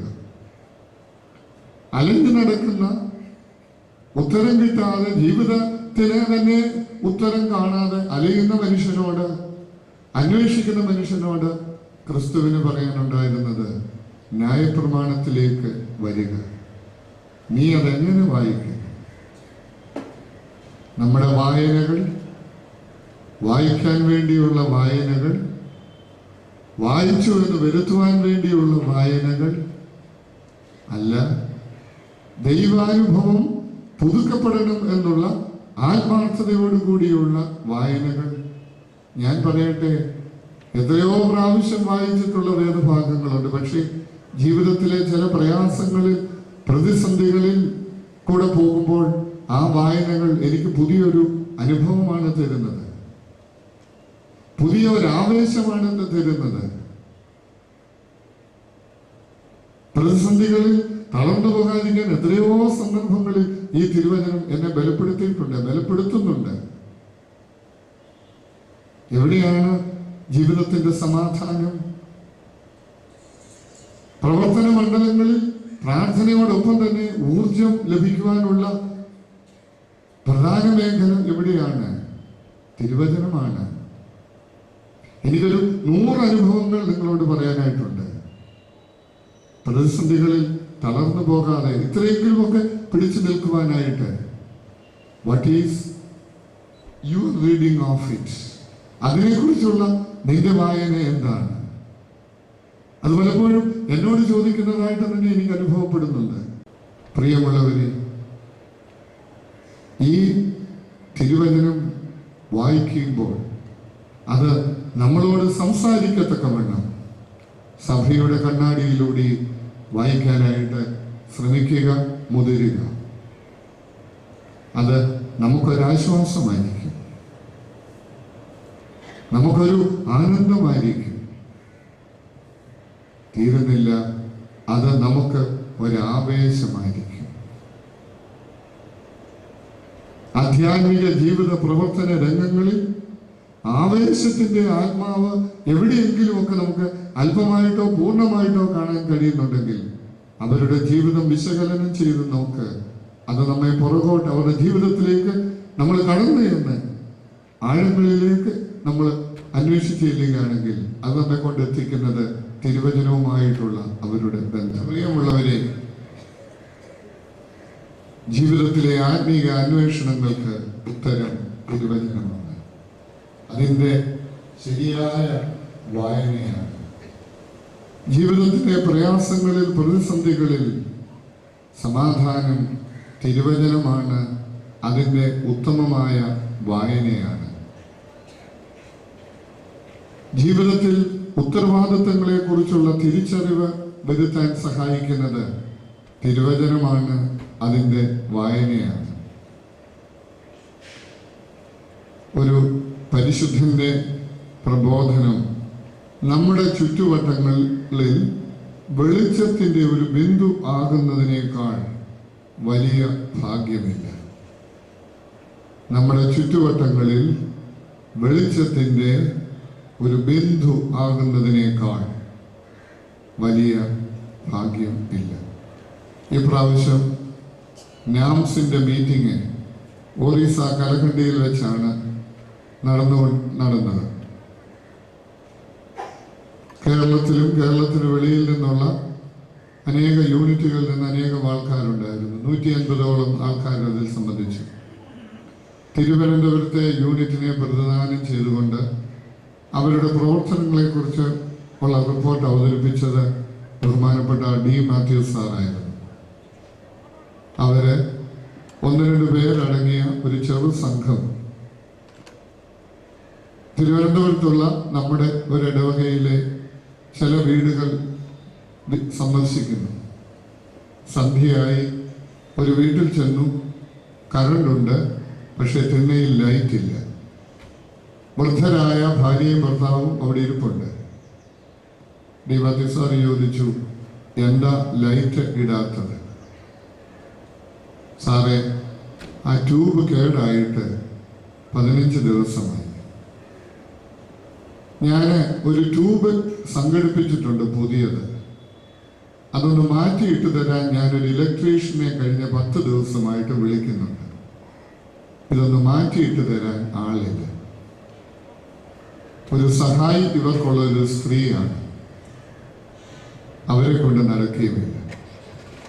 സാറ് ചോദിച്ചു, ട്യൂബുണ്ടല്ലോ, ഞങ്ങളെ വാഹനത്തെ കൊണ്ടുവന്ന ഡ്രൈവറെ കൊണ്ട് ഞാനത് ഒന്ന് മാറ്റിയിടിക്കട്ടെ, ചെയ്തു തന്നാൽ വളരെ ഉപകാരം. ഇവരുടെ വാഹനം ഓടിച്ചെന്ന ഡ്രൈവറെ കൊണ്ട് ഫ്യൂസായ ട്യൂബ് മാറ്റി ആ വീട്ടുകാരൻ വാങ്ങിച്ചു വെച്ച പുതിയ ട്യൂബ് ഇട്ടുകൊടുത്തു. വിളക്ക് കത്താത്ത വീടുകൾ, അതോ വിളക്ക് കത്തിക്കാൻ ആവാത്ത വീടുകളാണ്? ഇത് രണ്ടുമുണ്ട്. എല്ലാം ഉണ്ട് അവിടെ, പക്ഷെ അത് വിളക്ക് കത്തിക്കാൻ ആവുന്നില്ല, ആരോഗ്യമില്ല, കഴിയുന്നില്ല. അവരുടെ ഒരു വലിയ പ്രവർത്തന മണ്ഡലമായിട്ട് ഇത് എടുത്തിരിക്കുക. എന്താ? ട്യൂബ് മാറുന്നതല്ല, വിളക്ക് കത്തിക്കാനാവാത്ത വീടുകളിൽ വെളിച്ചം ഉള്ളിലുള്ളവനെ വെളിച്ചം കൊടുക്കാനായിട്ട് പറ്റിക്കുകയുള്ളൂ. വെളിച്ചം ഉള്ളിലുണ്ടാക്കുകയും വെളിച്ചം കൊടുക്കുവാനുള്ള ആവേശവും ഉണ്ടാകണമെങ്കിൽ തിരുവചനത്തിൽ എന്തെഴുതിയിരിക്കുന്നു? നീ അതെങ്ങനെ വായിക്കും? നീ എന്ത് വായിക്കും? എത്യോപ്യക്കാരൻ ഷണ്ണനോട്, കന്ദക്കാരാജിയുടെ കൊട്ടാരത്തിലെ ജോലിക്കാരനായ എത്യോപ്യക്കാരൻ ഷണ്ണൻ രഥത്തിലിരുന്ന് യെശയ്യാ പ്രവചനം വായിച്ചുകൊണ്ട് പോയ സമയത്ത് ആത്മാവ് പീലിപ്പോസിനെ തേരിനോട് അടുത്ത് കൊണ്ടുവന്നിട്ട് പീലിപ്പോസ് ചോദിക്കുന്നതും ഇത് തന്നെയാണ്. നീ വായിക്കുന്നത് ഗ്രഹിക്കുന്നുണ്ടോ? നിന്റെ വായനയും നിന്റെ തിരുവചന വായനയും നിന്റെ ജീവിതവുമായിട്ട് എന്തെങ്കിലും ബന്ധമുണ്ടോ? എവിടെയെങ്കിലും ബന്ധിപ്പിക്കാൻ ഒരു ശ്രമമുണ്ടോ? ന്യായപ്രമാണത്തിൽ എന്ത് എഴുതിയിരിക്കുന്നു? നീ ഉറക്കെ പറഞ്ഞാട്ടെ, നീ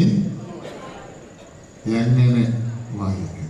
ഞാൻ നിർത്തുന്നു, പോകാൻ അനുവദിക്കുക. ബഹുമാനപ്പെട്ട അച്ഛൻ്റെ വാക്കുകൾ നിങ്ങൾ. ദൈവത്തിൻ്റെ വലിയ നാമത്തിന് മഹത്വമുണ്ടാവട്ടെ. നിർണംബദ്രാസന അധിപൻ അഭിനന്ദിയ ഡോക്ടർ യോഹാനൻ മാർക്കോസ് തോമസ് മെത്രാപ്പൊലീത്ത തിരുമേനി, സെന്റ് തോമസ് സുവിശേഷ സംഘം നിർണംബദ്രാസന വൈസ് പ്രസിഡന്റ് ബഹുമാനപ്പെട്ട CV ഉമ്മനച്ചൻ, സുവിശേഷ സംഘത്തിൻ്റെ സെക്രട്ടറി ബഹുമാനപ്പെട്ട സ്കറിയാസ,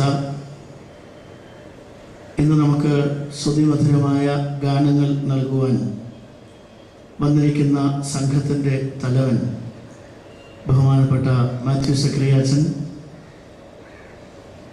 ബഹുമാനപ്പെട്ട റോഷനച്ചൻ, സുവിശേഷ സംഘത്തിൻ്റെ ട്രഷറർ, മറ്റ് ഭാരവാഹികൾ, സഹോദരി സഹോദരങ്ങളെ, കുഞ്ഞുങ്ങളെ, നിർണംബദ്രാസനത്തിൻ്റെ സുവിശേഷ സംഘം വളരെ കാലമായി ഭംഗിയായി പ്രവർത്തിച്ചുകൊണ്ടിരുന്ന ഒരു സംഘടനയാണ്. മറ്റ് ഭദ്രാസനങ്ങളിലൊക്കെയും സുവിശേഷ സംഘങ്ങൾ ഉണ്ടാകുന്നതിന് മുൻപ് തന്നെ അഭിമന്യ ഒസ്താത്യോസ് തിരുമേനിയുടെ നേതൃത്വത്തിൽ നെരണം ഭദ്രാസനത്തിൽ സുവിശേഷ സംഘം ആരംഭിച്ചതാണ്. സമീപത്തുള്ള കൊല്ലം ഭദ്രാസനത്തിലും നെരണം ഭദ്രാസനത്തിലുമാണ് സുവിശേഷ സംഘം മാതൃകാപരമായി പ്രവർത്തിച്ചു കൊണ്ടിരുന്നത്. ഞാനീ പറയുന്നത് 10-25 വർഷങ്ങൾക്ക് മുൻപുള്ള ചിത്രമാണ്. ഇടവകളിലേക്ക് ഭദ്രാസന സുവിശേഷ സംഘ അംഗങ്ങൾ കടന്നു ചെന്ന് ഒരു ദിവസം മുഴുവൻ ആ ഇടവകക്കാരോട് ചേർന്ന് ആത്മീയ പ്രവർത്തനങ്ങൾ നടത്തിയതൊക്കെ ഞാനിപ്പോഴും ഓർക്കുന്നു.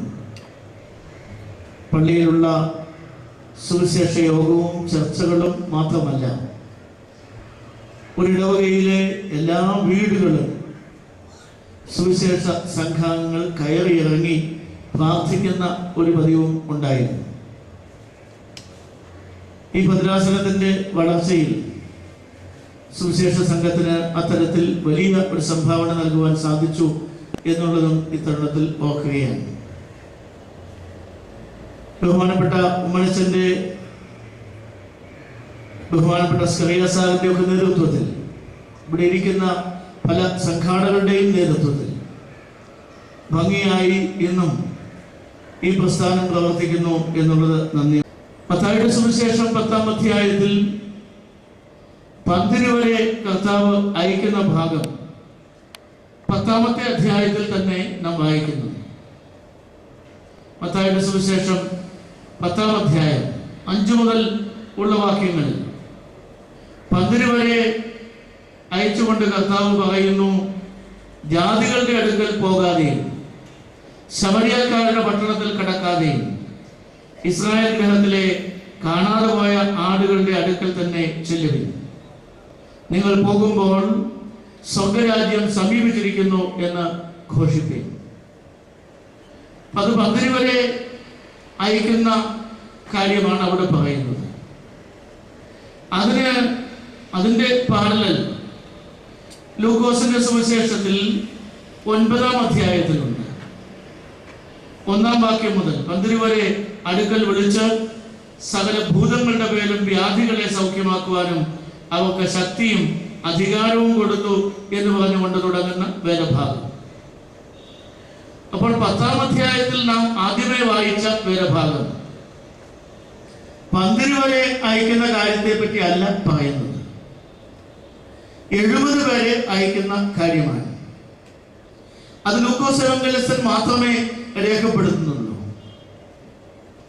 ലൂക്കോസിന്റെ സുവിശേഷത്തിൽ എപ്പോഴും മറ്റു സുവിശേഷങ്ങളുടെ വ്യത്യസ്തമായ ഒത്തിരി ഊന്നലുകളുണ്ട്. അതിൽ പ്രധാനപ്പെട്ട ഒന്നാണ് അൽമായക്കാരായ ആളുകളുടെ സുവിശേഷ പ്രവർത്തനം. 10 പേരുടെ കാര്യം മറ്റു സുവിശേഷങ്ങളിൽ പറയുന്നു. അവരെ പറ്റി അല്ല ഈ 10-ാം അധ്യായത്തിൽ പറയുന്നത്. അതുകൂടാതെ 70 പേരുടെ ഒരു വലിയ സംഘം. സുറിയാനി വേദപുസ്തകത്തിൽ 72 പേര് എന്ന് കാണുന്നു. ഈ 70 പേര് അല്ലെങ്കിൽ 72 പേരെ കർത്താവ് അയച്ചിരിക്കുന്നതിന് കാരണം ദൈവരാജ്യത്തിന്റെ കെട്ടുപണി 10 വരെ കൊണ്ട് മാത്രം നടക്കുന്ന ഒരു സംഗതിയല്ല. ഇന്നത്തെ സഭയിലും അഭിമന്യ തിരുമേനിമാരും പട്ടക്കാരും മാത്രം വിചാരിച്ചാൽ ദൈവരാജ്യത്തിന്റെ കെട്ടുപണി പൂർത്തിയാകുകയില്ല. അവിടെയാണ് സുവിശേഷ സംഘ അംഗങ്ങളുടെ പ്രസക്തി എന്ന് പറയുന്നത്. അവിടെയാണ് അൽമായ പ്രേക്ഷിതത്വത്തിന്റെ പ്രസക്തി എന്ന് പറയുന്നത്. ഇവാഞ്ചലിസ്റ്റ് എന്നാണ് ഇവരെ വിളിക്കുന്നത്. 72 അറിയിപ്പുകാർ. തിരുവചനം വായിക്കുന്നത് എങ്ങനെ എന്നുള്ളതിനെ പറ്റി തിരുമേനി ഇവിടെ പറയുകയുണ്ടായി. വായിച്ച് ഗ്രഹിക്കുന്ന ആളുകൾ മറ്റുള്ള ആളുകളെ അത് പഠിപ്പിക്കുവാൻ ബാധ്യസ്ഥരാണ്. ഫിലിപ്പോസ് ശമ്മാസിനെ പറ്റി പറഞ്ഞുവല്ലോ തിരുമേനി. കന്തക്ക എന്ന് പറയുന്ന എത്യോപ്യ രാജ്ഞിയുടെ ഭണ്ഡാര കാര്യവിചാരൻ ഫൈനാൻസ് മിനിസ്റ്റർ എന്ന് പറയാം. അദ്ദേഹം യെശയ്യാ പ്രവചനം വായിച്ചിട്ട് തിരികെ പോകുമ്പോഴാണ് ഫിലിപ്പോസ് ചോദ്യം ചോദിക്കുന്നത്. അദ്ദേഹം യെശയ്യാ പ്രവചനം വായിക്കുന്നത് യെരൂശലേമിൽ പെരുന്നാളിന് പോയിട്ട് തിരികെ വരുമ്പോഴാണ്. എല്ലാ യഹൂദന്മാരും യെരൂശലേമിൽ പോകുന്ന 3 വലിയ പെരുന്നാളുകൾ ഉണ്ടായിരുന്നു. പെസഹ പെരുന്നാൾ, പെന്തിക്കോസ്തി പെരുന്നാൾ, കൂടാര പെരുന്നാൾ. അതിലൊരു വലിയ പെരുന്നാളിന് പോയിട്ട് ഈ ഷണ്ണൻ തിരികെ പോവുകയാണ്. യഹൂദന്മാർ ലോകമൊക്കെയും ഉണ്ടായിരുന്നു, ഭാരതത്തിലുണ്ടായിരുന്നു, അതുപോലെ തന്നെ എത്യോപ്യയിലുണ്ടായിരുന്നു. ഇപ്പോഴും എത്യോപ്യയിലുണ്ട് യഹൂദ വംശത്തിൽപ്പെട്ട വലിയൊരു പങ്ക് ആളുകൾ. മൊത്തം ജനസംഖ്യയുടെ പകുതിയിലധികം വരുമായിരിക്കും. അപ്പൊ അങ്ങനെയുള്ള ആളുകൾ യെരൂശലേമിൽ പെരുന്നാളിന് വന്നിട്ട് തിരികെ പോകുമ്പോഴുള്ള കാര്യമാണ് ഇവിടെ പറയുന്നത്. അടുത്ത ആഴ്ച പരിമല പള്ളിയിലേക്ക് എല്ലാ പള്ളികളിൽ നിന്നും പദയാത്രകൾ വരികയാണ്. ഞാൻ തിരുവല്ലയിൽ താമസിക്കുന്നയാളാണ്. എൻ്റെ വീടിന്റെ വാതിൽക്കൽ കൂടെ ധാരാളം പള്ളിക്കാര് പദയാത്രയായി വരാറുണ്ട്. ഞങ്ങളുടെ ഇടവക പള്ളിയിൽ ധാരാളം പള്ളിക്കാർക്ക് ലഘുഭക്ഷണം നൽകാറുണ്ട്. ഒരു കൂട്ടർക്ക് എൻ്റെ വീട്ടിൽ തന്നെ ലഘുഭക്ഷണം ഞാൻ നൽകുന്നു. ഇവരൊക്കെ ഇങ്ങോട്ട് വരുന്ന വരവും അങ്ങോട്ട് തിരികെ പോകുന്ന പോക്കും ഞാൻ ശ്രദ്ധിക്കാറുണ്ട്. ഇങ്ങോട്ട് വരുമ്പോ പാട്ടുപാടി പ്രാർത്ഥിച്ച് സങ്കീർത്തനങ്ങൾ ആലപിച്ച് പരിമള തിരുമേനിയുടെ മധ്യസ്ഥത യാചിച്ചിട്ട് വളരെ ധ്യാനാത്മകമായി വരുന്നു എങ്കിൽ തിരികെ പോകുമ്പോ ആ ഒരു കാഴ്ചയല്ല പലപ്പോഴും കാണുന്നത്. തിരികെ പോകുന്നവരിൽ ചിലരെങ്കിലും ആവശ്യമില്ലാത്ത കേന്ദ്രങ്ങളിൽ കയറി ഇറങ്ങുന്നു എന്നും അറിയുന്നുണ്ട്. കോളഞ്ചേരിയിൽ സത്യാഗ്രഹത്തിന് പോയവരിലും അധികം പേരും അവിടെയുള്ള തിരുമേനിമാരെ സന്ദർശിച്ചിട്ട് തിരികെ വരുമ്പോ ആവശ്യമില്ലാത്ത കേന്ദ്രങ്ങളിലൊക്കെ സന്ദർശിച്ചതിന്റെ കണക്ക് ഗവൺമെന്റ് തന്നെ പുറത്തിറക്കി. ഞാനത് പറയാൻ കാരണം ഈ ഷണ്ണനായ മനുഷ്യൻ പെരുന്നാളിൽ പോയിട്ട് തിരികെ വരുമ്പോ എന്താണ് ചെയ്യുന്നത് എന്ന് നോപ്പിക്കാൻ വേണ്ടിയാണ്. പെരുന്നാളിൽ പോയിട്ട് തിരികെ വരുമ്പോൾ അവൻ ചെയ്യുന്നത് തിരുവചനം വായിച്ചു കൊണ്ടുവരികയാണ്. പെരുന്നാളിൽ അങ്ങോട്ട് പോകുമ്പോഴല്ല, തിരികെ വരുമ്പോൾ. ഒരുപക്ഷെ ആ പെരുന്നാൾ സ്ഥലത്ത് നിന്ന് വാങ്ങിച്ചതായിരിക്കാം ഈ പുസ്തക ചുരുൾ. നമ്മുടെ പരിമലപ്പള്ളിയിൽ പെരുന്നാളിന് വരുമ്പോഴാണല്ലോ നല്ല വേദപുസ്തകവും നല്ല ചിത്രങ്ങളും നല്ല കാസറ്റുകളും ഒക്കെ വാങ്ങുന്നത്. അവിടെ നിന്ന് വാങ്ങുന്നതായിരിക്കാം. അക്കാലത്ത് തിരുവചനത്തിന്റെ ചുരുളുകൾ വളരെ വിലപ്പെട്ടതായിരുന്നു. പ്രഭുക്കന്മാർക്ക് മാത്രം വാങ്ങുവാൻ കഴിയുമായിരുന്നുള്ളൂ. സാധാരണ ജനങ്ങൾക്ക് അത് വാങ്ങിക്കുവാനുള്ള സാമ്പത്തിക ശേഷി ഇല്ലായിരുന്നു. ഇത് ഒരു രാജ്ഞിയുടെ പ്രധാനപ്പെട്ട മന്ത്രിയാണ്, ഭണ്ഡാരത്തിന്റെ കാര്യവിചാരകനാണ്, ഫൈനാൻസ് മിനിസ്റ്ററാണ്. അപ്പൊ അദ്ദേഹം ഈ ചുരുളും വാങ്ങിച്ചുകൊണ്ട് തേരിലിരുന്ന് ഇത് വായിച്ചിട്ടാണ് പോയിരിക്കുന്നത്. ആ പെരുന്നാൾ അദ്ദേഹത്തെ ഒരുക്കിയത് അതിലേക്കാണ്. യഹൂദ വംശത്തിന് ഒത്തിരി കുഴപ്പങ്ങൾ ഉണ്ടായിരുന്നു. ആരാധനകൾക്കും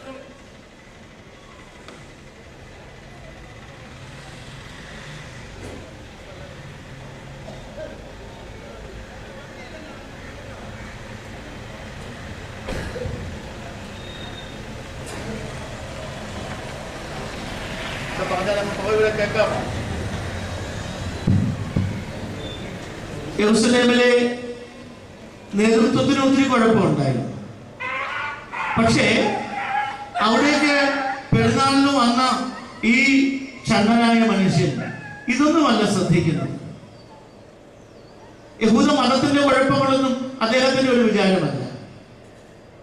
അവിടെ വലിയപ്പച്ച പുരോഹിതന്മാരുടെ കുഴപ്പവും അദ്ദേഹത്തെ തീണ്ടുന്നില്ല. അദ്ദേഹം വന്നത് ആത്മാവിൽ നിറഞ്ഞു പോകാൻ വേണ്ടിയാണ്. അതുകൊണ്ടാണ് ഈ ചുരുള് വാങ്ങിച്ചിട്ട് മടക്കയാത്രയിൽ അത് വായിച്ചു കൊണ്ട് പോകുന്നത്. ആ പോകുന്ന വേളയിലാണ് ഫിലിപ്പോസ് ചോദിക്കുന്നത്, do you understand what you are reading? നീ വായിക്കുന്നത് നീ ഗ്രഹിക്കുന്നുണ്ടോ? ചോദിച്ച ഫിലിപ്പോസിനെ പറ്റി പറയാനാണ് ഞാൻ ഇത്രയും ബന്ധപ്പെട്ടത്. 72 അറിയിപ്പുകാരെ പറ്റി നാം പറഞ്ഞുവല്ലോ. ഫിലിപ്പോസ് 72 പേരിൽ ഒരാളായിരുന്നു. ആരൊക്കെയാണ് ഈ 72 അറിയിപ്പുകാർ എന്നൊരു പക്ഷേ നിങ്ങൾ ചോദിച്ചത്? ആദിമസഭയിൽ ഇതിന്റെ പല ലിസ്റ്റുകളും ലഭ്യമാണ്. ആ ലിസ്റ്റുകളിൽ കാണുന്ന പേരുകൾ നമുക്ക് വളരെ പരിചയമുള്ള പേരുകളാണ്. യൂദാസ് ഇസ്കറിയോത്ത കർത്താവിനെ ഒറ്റിക്കൊടുത്തു കഴിഞ്ഞപ്പോ അദ്ദേഹത്തിന് പകരമായി തെരഞ്ഞെടുക്കപ്പെട്ട മത്തിയാസ് 72 പേരിൽ ഒരാളായിരുന്നു. സുവിശേഷകന്മാരായ മർക്കോസും ലൂക്കോസും 72 പേരിൽ ഉൾപ്പെട്ടവരായിരുന്നു. ആദ്യത്തെ സഭയിലെ ശമാശന്മാരായ സ്തെഫാനോസും ഫിലിപ്പോസും 72 പേരിൽ ഉൾപ്പെട്ടവരായിരുന്നു. പൗലോസിന്റെ സുവിശേഷ യാത്രകളിൽ സഹയാത്രികരായിരുന്ന ശീലാസും ബർന്നബാസും 72 പേരിൽ ഉൾപ്പെട്ടവരായിരുന്നു. യെരൂശലേമിലെ ഒന്നാമത്തെ എപ്പിസ്കോപ്പ എന്നറിയപ്പെടുന്ന വലിയ യാക്കോബ് 72 പേരിൽ ഒരാളായിരുന്നു.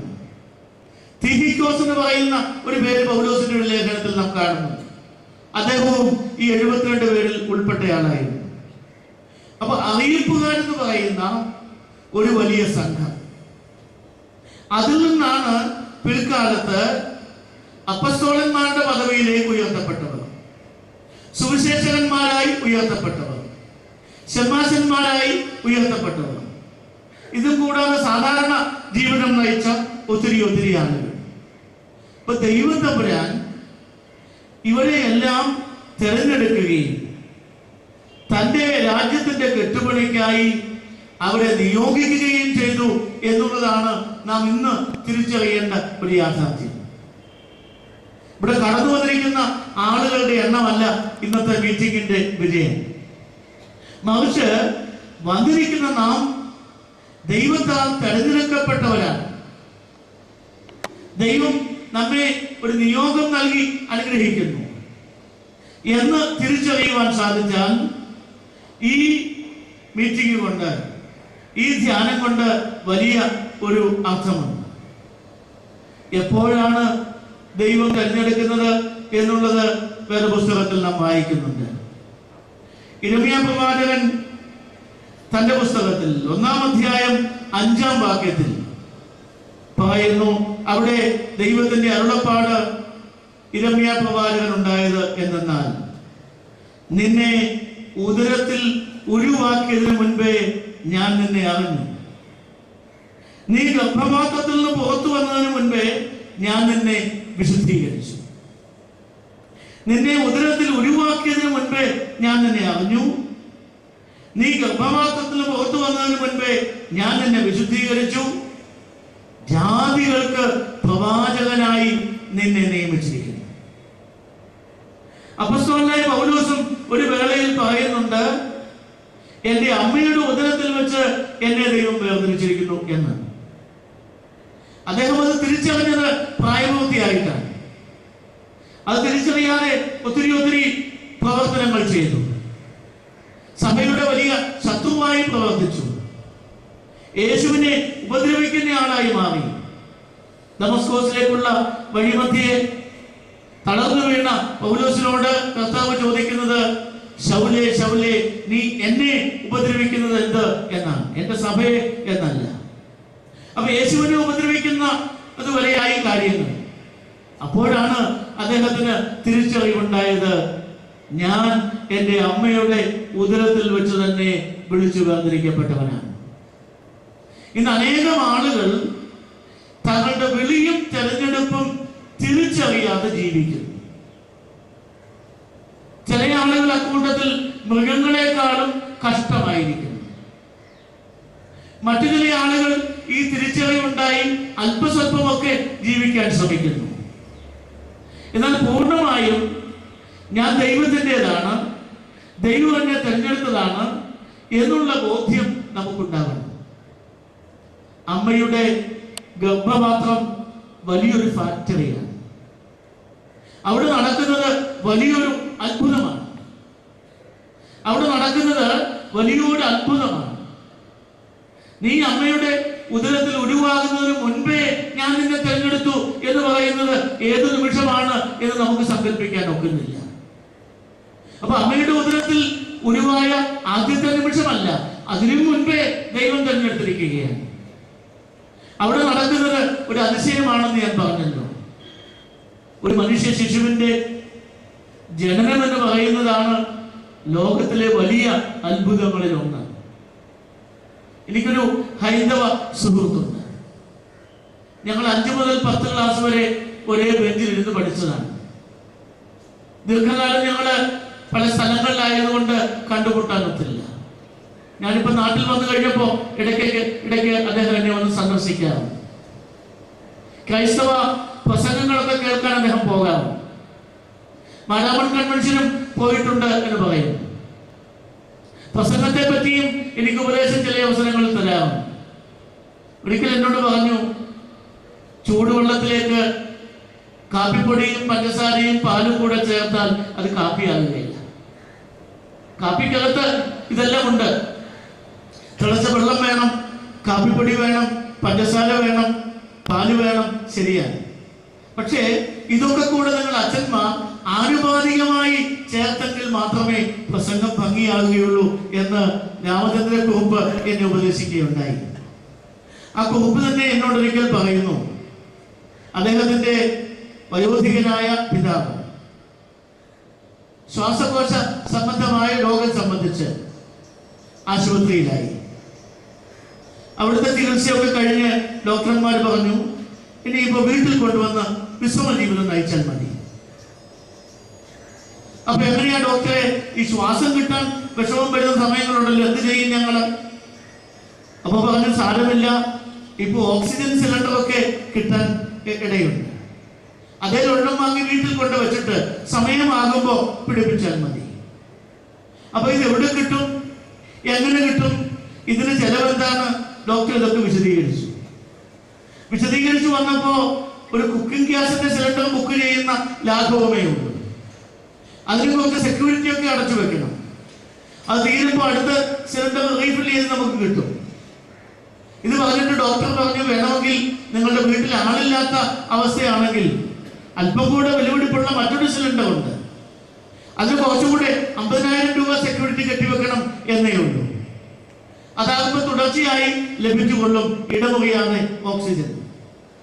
ഇതൊക്കെ പറഞ്ഞിട്ട് എൻ്റെ സുഹൃത്ത് എന്നോട് പറയുകയാണ്, എൻ്റെ അച്ഛ, ഞാനിത് കേട്ടപ്പോഴാണ് ഓർത്തത്, കഴിഞ്ഞ 53 വർഷമായി ഒരു ചില്ലി പൈസ മുടക്കാതെ ഞാൻ ഓക്സിജൻ ശ്വസിക്കുകയായിരുന്നു എന്ന്. ഒരു ഹൈന്ദവ സുഹൃത്തിന്റെ മറുപടിയാണ്. ഒരു ഡോക്ടർ പറഞ്ഞ ചികിത്സാ മാർഗങ്ങൾ പറഞ്ഞപ്പോ അദ്ദേഹത്തിന്റെ ചിന്ത ഓടിയെത്തിയത് അവിടെയാണ്. കഴിഞ്ഞ 53 വർഷം ഒരു ചില്ലിക്കാശ് മുടക്കാതെ ഞാൻ ഓക്സിജൻ ശ്വസിച്ചത് ദൈവത്തിന്റെ വലിയ കരുണയാണ് എന്ന് അദ്ദേഹം ഏറ്റു പറയുകയുണ്ടായി. ഞാനപ്പോ അദ്ദേഹത്തോട് പറഞ്ഞു, ഇതിപ്പോ ഓക്സിജൻ മാത്രമേ ആയുള്ളൂ, ഇതുകൊണ്ട് മാത്രം നമുക്ക് ജീവിക്കാൻ ഒക്കുകയില്ല. ഇനി ഏതെല്ലാം അവയവങ്ങൾ നമുക്കുണ്ട്, ശ്വാസകോശം കൊണ്ട് മാത്രമായില്ലല്ലോ.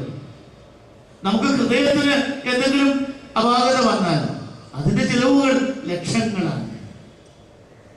അതുപോലെ തന്നെ വൃക്കകൾക്ക് തകരാറ് വന്നാൽ അതും ആലോചിക്കാവുന്നതിലപ്പുറമാണ് അതിന്റെ ചിലവുകളും വൃക്ക മാറ്റിവെക്കുന്നതിന്റെ നൂലാമാലകളും അതിന്റെ ഗവൺമെന്റ് തലത്തിലുള്ള പേപ്പറുകൾ തയ്യാറാക്കുന്നതും ഒക്കെ. കരളിന്റെ രോഗം വേറെ, കണ്ണുകളുടെ രോഗം വേറെ, ശ്രവണേന്ദ്രിയങ്ങളുടെ അപാകതകൾ വേറെ, ഉദര സംബന്ധമായ രോഗങ്ങൾ വേറെ, കൈകാലുകളുടെ രോഗം വേറെ. അപ്പൊ ചുരുക്കത്തിൽ പറഞ്ഞാൽ ഞാൻ ഇവിടെ ഇപ്പോൾ നിൽക്കുന്നത് ദൈവത്തിന്റെ മഹാകരുണ കൊണ്ടാണ്. നിങ്ങൾ എല്ലാവരും ഇവിടെ ഇരിക്കുന്നത് ദൈവത്തിന്റെ മഹാകരുണ കൊണ്ടാണ്. ഇവിടെ നിന്ന് ഇനി എഴുന്നേറ്റ് ഒന്ന് നിൽക്കണമെങ്കിൽ തന്നെ ഈ കരുണയില്ലാതെ പറ്റുകയില്ല. അപ്പൊ ഇതൊന്ന് തിരിച്ചറിയുവാൻ, ഞാൻ അമ്മയുടെ ഉദരത്തിൽ സൃഷ്ടിക്കപ്പെട്ടപ്പോ അവിടെ വെച്ച് ഇതെല്ലാം സൃഷ്ടിക്കപ്പെട്ടത്. ആ 9 മാസം കൊണ്ട് 70, 80, 90 വർഷങ്ങളിലേക്കുള്ള എല്ലാ കാര്യങ്ങളും ക്രമീകരിച്ചു. അതിനുശേഷം പുതുതായി എന്റെ ശരീരത്തിൽ ഒന്നുപോലും ചേർക്കപ്പെട്ടിട്ടില്ല. അന്ന് ഈ ലോകത്തിലേക്ക് കടന്നു വന്നപ്പോൾ ഉണ്ടായിരുന്നതൊക്കെ ഉള്ളൂ. അതിന് വലിപ്പ വ്യത്യാസം വരികയും ഭംഗിയൊക്കെ ഉണ്ടാവുകയും ഒക്കെ ചെയ്തു കാണും. പക്ഷേ അവിടെ വെച്ച് ദൈവം തമ്പുരാൻ എന്നെ മനഞ്ഞ് ഉണ്ടാക്കിയതാണ്. അവിടെ വെച്ചാണ് ഞാൻ സൃഷ്ടിക്കപ്പെട്ടത്. അവിടെ ദൈവം തമ്പുരാന്റെ ഒരു വലിയ പങ്കുണ്ടായിരുന്നു. ദൈവത്തിന്റെ കരസ്പർശനമുണ്ടായിരുന്നു. നാം ഏവരും നമ്മുടെ വിളിയെ പറ്റി, തെരഞ്ഞെടുപ്പിനെ പറ്റി ചിന്തിക്കുമ്പോൾ ഒരിക്കലും നാം സൺഡേ സ്കൂളിൽ പോയ തീയതികളോ നാം ദൈവത്തെ തിരിച്ചറിഞ്ഞ നിമിഷങ്ങളോ അല്ല ഓർക്കേണ്ടത്. മറിച്ച് നാം ഈ ലോകത്തിലേക്ക് കടന്നു വരുവാൻ ഇടയായ സാഹചര്യങ്ങളിലെ ദൈവകരുണയാണ്. ചില ആളുകൾ ഈ ദൈവവിളി ലഭിച്ചാലും അതിനെ സ്വീകരിക്കുവാൻ വിമുഖത കാട്ടുന്ന ആളുകളാണ്. ദീർഘദർശിയായ മോശയുടെ ചിത്രം പുറപ്പാട് പുസ്തകം 3-4 അധ്യായങ്ങളിൽ നാം വായിക്കുന്നു.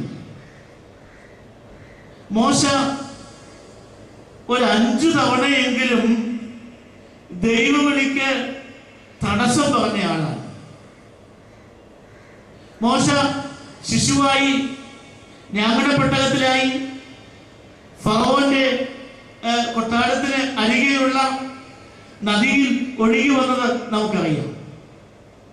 രാജകുമാരി പെട്ടകം അടുപ്പിച്ച് അതിൽ കണ്ട ഈ കുഞ്ഞിനെ വളർത്തുവാൻ തീരുമാനിച്ചത് നമുക്കറിയാം.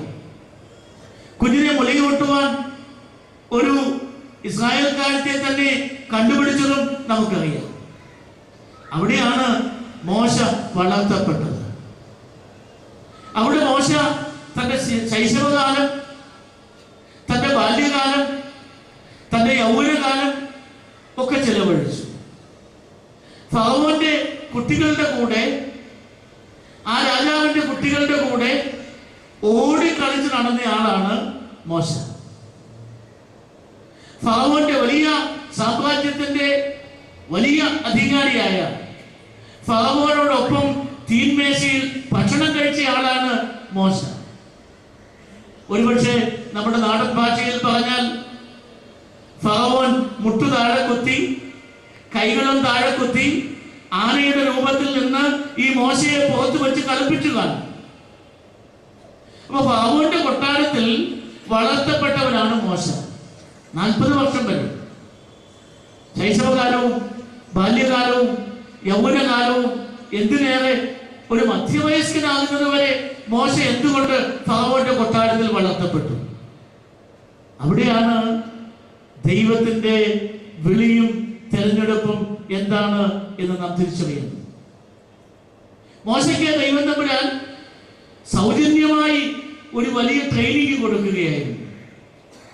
40 വർഷക്കാലത്തെ വലിയൊരു ട്രെയിനിങ് ദൈവം കൊടുക്കുകയായിരുന്നു. എന്തിനു വേണ്ടിയായിരുന്നു ആ ട്രെയിനിങ്? ഈ ഫറവോന് എതിരായി നിന്ന് മത്സരിച്ച് ഇസ്രായേൽ ജനത്തെ വിടുവിക്കുവാൻ വേണ്ടി. അപ്പൊ അതിനുവേണ്ടി ഫറവോന്റെ കൊട്ടാരത്തിൽ തന്നെയാണ് മോശയെ വളർത്തിയത്. അവിടെ ഫറവോന്റെ രാജസദസ്സുകളിൽ ഒരു ശിശുവായി ഈ കുട്ടി സംബന്ധിച്ചു കാണും. അവിടെയൊക്കെ ഓടിച്ചാടി നടന്നു കാണും. അവിടെ വരുന്ന മറ്റു രാജ്യങ്ങളിലെ മന്ത്രിമാരെയും രാജാക്കന്മാരെയും കണ്ട് അവരുടെ മടിയിലൊക്കെ കയറിയിരുന്നു കാണും. യുവാവായി കഴിഞ്ഞപ്പോ കുറച്ചൊക്കെ മനസ്സിലാകും രാജകീയ സദസ്സുകളിലെ ചർച്ചകൾ, എങ്ങനെയാണ് ഒരു രാജ്യം ഭരിക്കപ്പെടുന്നത്, മറ്റു രാജ്യങ്ങളുമായുള്ള ബന്ധം എങ്ങനെ ഉറപ്പിക്കാൻ സാധിക്കും. So he was undergoing a training which became a great lesson for his future. ഇപ്പൊ നമ്മൾ അറിയാതെ പലപ്പോഴും ദൈവം തമ്പുരാൻ നമുക്ക് ട്രെയിനിങ് തന്നുകൊണ്ടിരിക്കുകയാണ്. നമ്മൾ അറിയാതെ ട്രെയിനിങ് തന്നുകൊണ്ടിരിക്കുകയാണ്. അത് ചിലപ്പോൾ കഷ്ടങ്ങളിൽ കൂടെ ആയിരിക്കും, നാം പ്രതീക്ഷിക്കുന്ന രീതിയിലും ആയിരിക്കുകയില്ല. മോശ വളർത്തപ്പെടേണ്ടത് അവിടെ ആയിരുന്നില്ല. പക്ഷേ മോശ സ്വന്തം രാജ്യത്ത് അവന്റെ മാതാപിതാക്കളോടൊപ്പം വളർത്തപ്പെട്ടിരുന്നെങ്കിൽ ഒരിക്കലും ഇസ്രായേലിന്റെ നേതാവാവുകയില്ലായിരുന്നു. അപ്പൊ മോശയെ ഈ പെട്ടകത്തിലാക്കി ഫറവോന്റെ രാജകുമാരിയെ കാട്ടിക്കൊടുത്തത് ദൈവമാണ്. ആ തീരത്തേക്ക് അടുപ്പിച്ചത് ദൈവമാണ്. മുലയൂട്ടുവാനുള്ള സ്ത്രീയെ കണ്ടുപിടിച്ചത് ദൈവമാണ്. ആ കൊട്ടാരത്തിൽ വളർത്തപ്പെട്ടപ്പോഴും ദൈവമാണ് കൂടെ ഉണ്ടായിരുന്നത്. 40 വർഷക്കാലത്തെ അതിമനോഹരമായ, നേരത്തെ ഞാൻ പറഞ്ഞതുപോലെ സൗജന്യമായ ഒരു ട്രെയിനിങ്. നമ്മളൊക്കെ നമ്മുടെ ജീവിതത്തിൽ ഇതുപോലെയുള്ള ചില ട്രെയിനിങ്ങുകൾ നേടാറുണ്ട്. മോശ ഇസ്രായേൽക്കാരെ വിടുവിച്ചുവെങ്കിൽ ഇസ്രായേൽക്കാർ ആദ്യമായിട്ട് വന്നത്, അവിടേക്ക് കടന്നു വന്നത്, മിസ്രൈമിലേക്ക് കടന്നു വന്നത് യൗസേപ്പിന്റെ കാലത്താണ്. യൗസേപ്പിന്റെ ചിത്രവും ഇത് തന്നെയാണ് നമുക്ക് നൽകുന്നത്. 12 പേരിൽ സുമുഖനായ ചെറുപ്പക്കാരൻ, നല്ല സ്വപ്നങ്ങൾ കാണുന്ന, ദർശനങ്ങളുള്ളവൻ, സുന്ദരൻ, മറ്റുള്ള ആളുകൾക്ക് അസൂയ തോന്നിയ ഒരു ചെറുപ്പക്കാരൻ. പക്ഷേ എങ്ങനെയാണ് ദൈവം തമ്പുരാൻ ഈ യൗസേപ്പിനെ ഈ ഈജിപ്തിലേക്ക് കൊണ്ടുവന്നത്?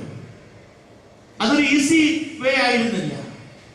വളരെ ദുഷ്കരമായ ഒരു മാർഗത്തിൽ കൂടെയാണ്. സഹോദരങ്ങളുടെ എതിർപ്പ്, സഹോദരങ്ങളുടെ പരിഹാസം പൊട്ടക്കടലിൽ കൊണ്ടേയിട്ടു. അവിടെ നിന്ന് പിടിച്ചു കയറ്റി, ഉടുപ്പ് കീറി കുഞ്ഞാടിന്റെ രക്തത്തിൽ മുക്കി അപ്പനെ കാണിച്ചു, ഇവ മരിച്ചുപോയി എന്ന് പറഞ്ഞു. വർഷങ്ങൾ കഴിഞ്ഞു. ഇസ്രായേലില് ക്ഷാമമുണ്ടായപ്പോ ഈ സഹോദരങ്ങളെല്ലാം ഈജിപ്തിലേക്ക് പോയി, ഫറവോന്റെ കൊട്ടാരത്തിലേക്ക് പോയി, ധാന്യം ശേഖരിക്കാൻ പോയി. അവിടെ ചെന്നപ്പോ ഇരിക്കുന്നു മന്ത്രിയായി അവരുടെ പ്രിയ സഹോദരൻ. അവർ തിരിച്ചറിഞ്ഞില്ല. ഉൽപ്പത്തി പുസ്തകം 45, 44 അധ്യായങ്ങളിലൊക്കെ നാം വായിക്കുന്നുണ്ട്. അവിടെ തിരിച്ചറിയുന്നില്ല. അവസാനം തിരിച്ചറിഞ്ഞ നിമിഷം ഈ സഹോദരങ്ങൾ പിറുപിറുക്കാൻ തുടങ്ങി. നീ അല്ലയോ പറഞ്ഞത് ഇവനെ കൊന്നുകളയണമെന്ന്? വേറൊരാൾ ചോദിച്ചു കാണും, നീ അല്ലയോ ഒന്നും ചെയ്യാത്ത കുട്ടിയെ പൊട്ടക്കെട്ടിൽ തള്ളിയിട്ടത്? മറ്റൊരാൾ പറഞ്ഞു കാണും, നീ അല്ലയോ അവന്റെ ഉടുപ്പൂരി രക്തത്തിൽ മുക്കിയത്? നാലാമതൊരാൾ പറഞ്ഞു കാണും, നീ അല്ലയോ നമ്മുടെ വൃദ്ധനായ അപ്പനോട് എന്ന് പറഞ്ഞത് ഇവൻ മരിച്ചുപോയി എന്ന്? മറ്റൊരാൾ പറഞ്ഞു കാണും, ഞാൻ പറഞ്ഞിട്ടല്ലേ ഏതായാലും അവനെ കൊല്ലാതിരുന്നത്.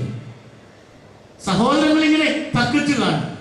യൗസേപ്പോട് പറയുന്ന ഒരു വാക്യമുണ്ട്, എന്നെ പൊട്ടക്കിണറ്റിലിട്ടത് നിങ്ങളാരുമല്ല, എന്നെ പൊട്ടക്കിണറ്റിലിട്ടത് ജീവിക്കുന്ന ദൈവമാണ്. അപ്പൊ അതായിരുന്നു യൗസേപ്പിന്റെ വലിയ ഒരു വിളിയുടെ ഭാഗം എന്ന് പറയുന്നത്. അപ്പൊ കഷ്ടതകൾ ഒരിക്കലും ദൈവത്തിന്റെ അഭാവമല്ല, ദൈവ വിളിയില്ലാത്ത അവസരവുമല്ല. ദൈവം വിളിക്കുന്ന ആളുകൾ പലപ്പോഴും കഷ്ടതകളിൽ കൂടെ കടന്നു പോകുന്നു. അവര് അറിയാതെ പല കഷ്ടതകളിൽ കൂടെ കടന്നു പോവുകയാണ്. ആ സമയമൊക്കെയും ദൈവം തമ്പുരാൻ എന്നെ കൈവിട്ടു എന്ന് വിചാരിച്ചാൽ അവിടെ ആണ് നാം തെറ്റിപ്പോകുന്നത്. യിരെമ്യാ പ്രവാചകൻ പറഞ്ഞല്ലോ, എന്നെ ദൈവം അറിയിച്ചൊരു വാക്യം എന്ന് പറഞ്ഞുകൊണ്ട് അമ്മയുടെ ഉദരത്തിൽ വെച്ച് തന്നെ എന്നെ വിളിച്ചു വേർതിരിച്ചു എന്ന് യിരെമ്യാ പ്രവാചകൻ പറഞ്ഞു. അതേ യിരെമ്യാ പ്രവാചകൻ തന്നെ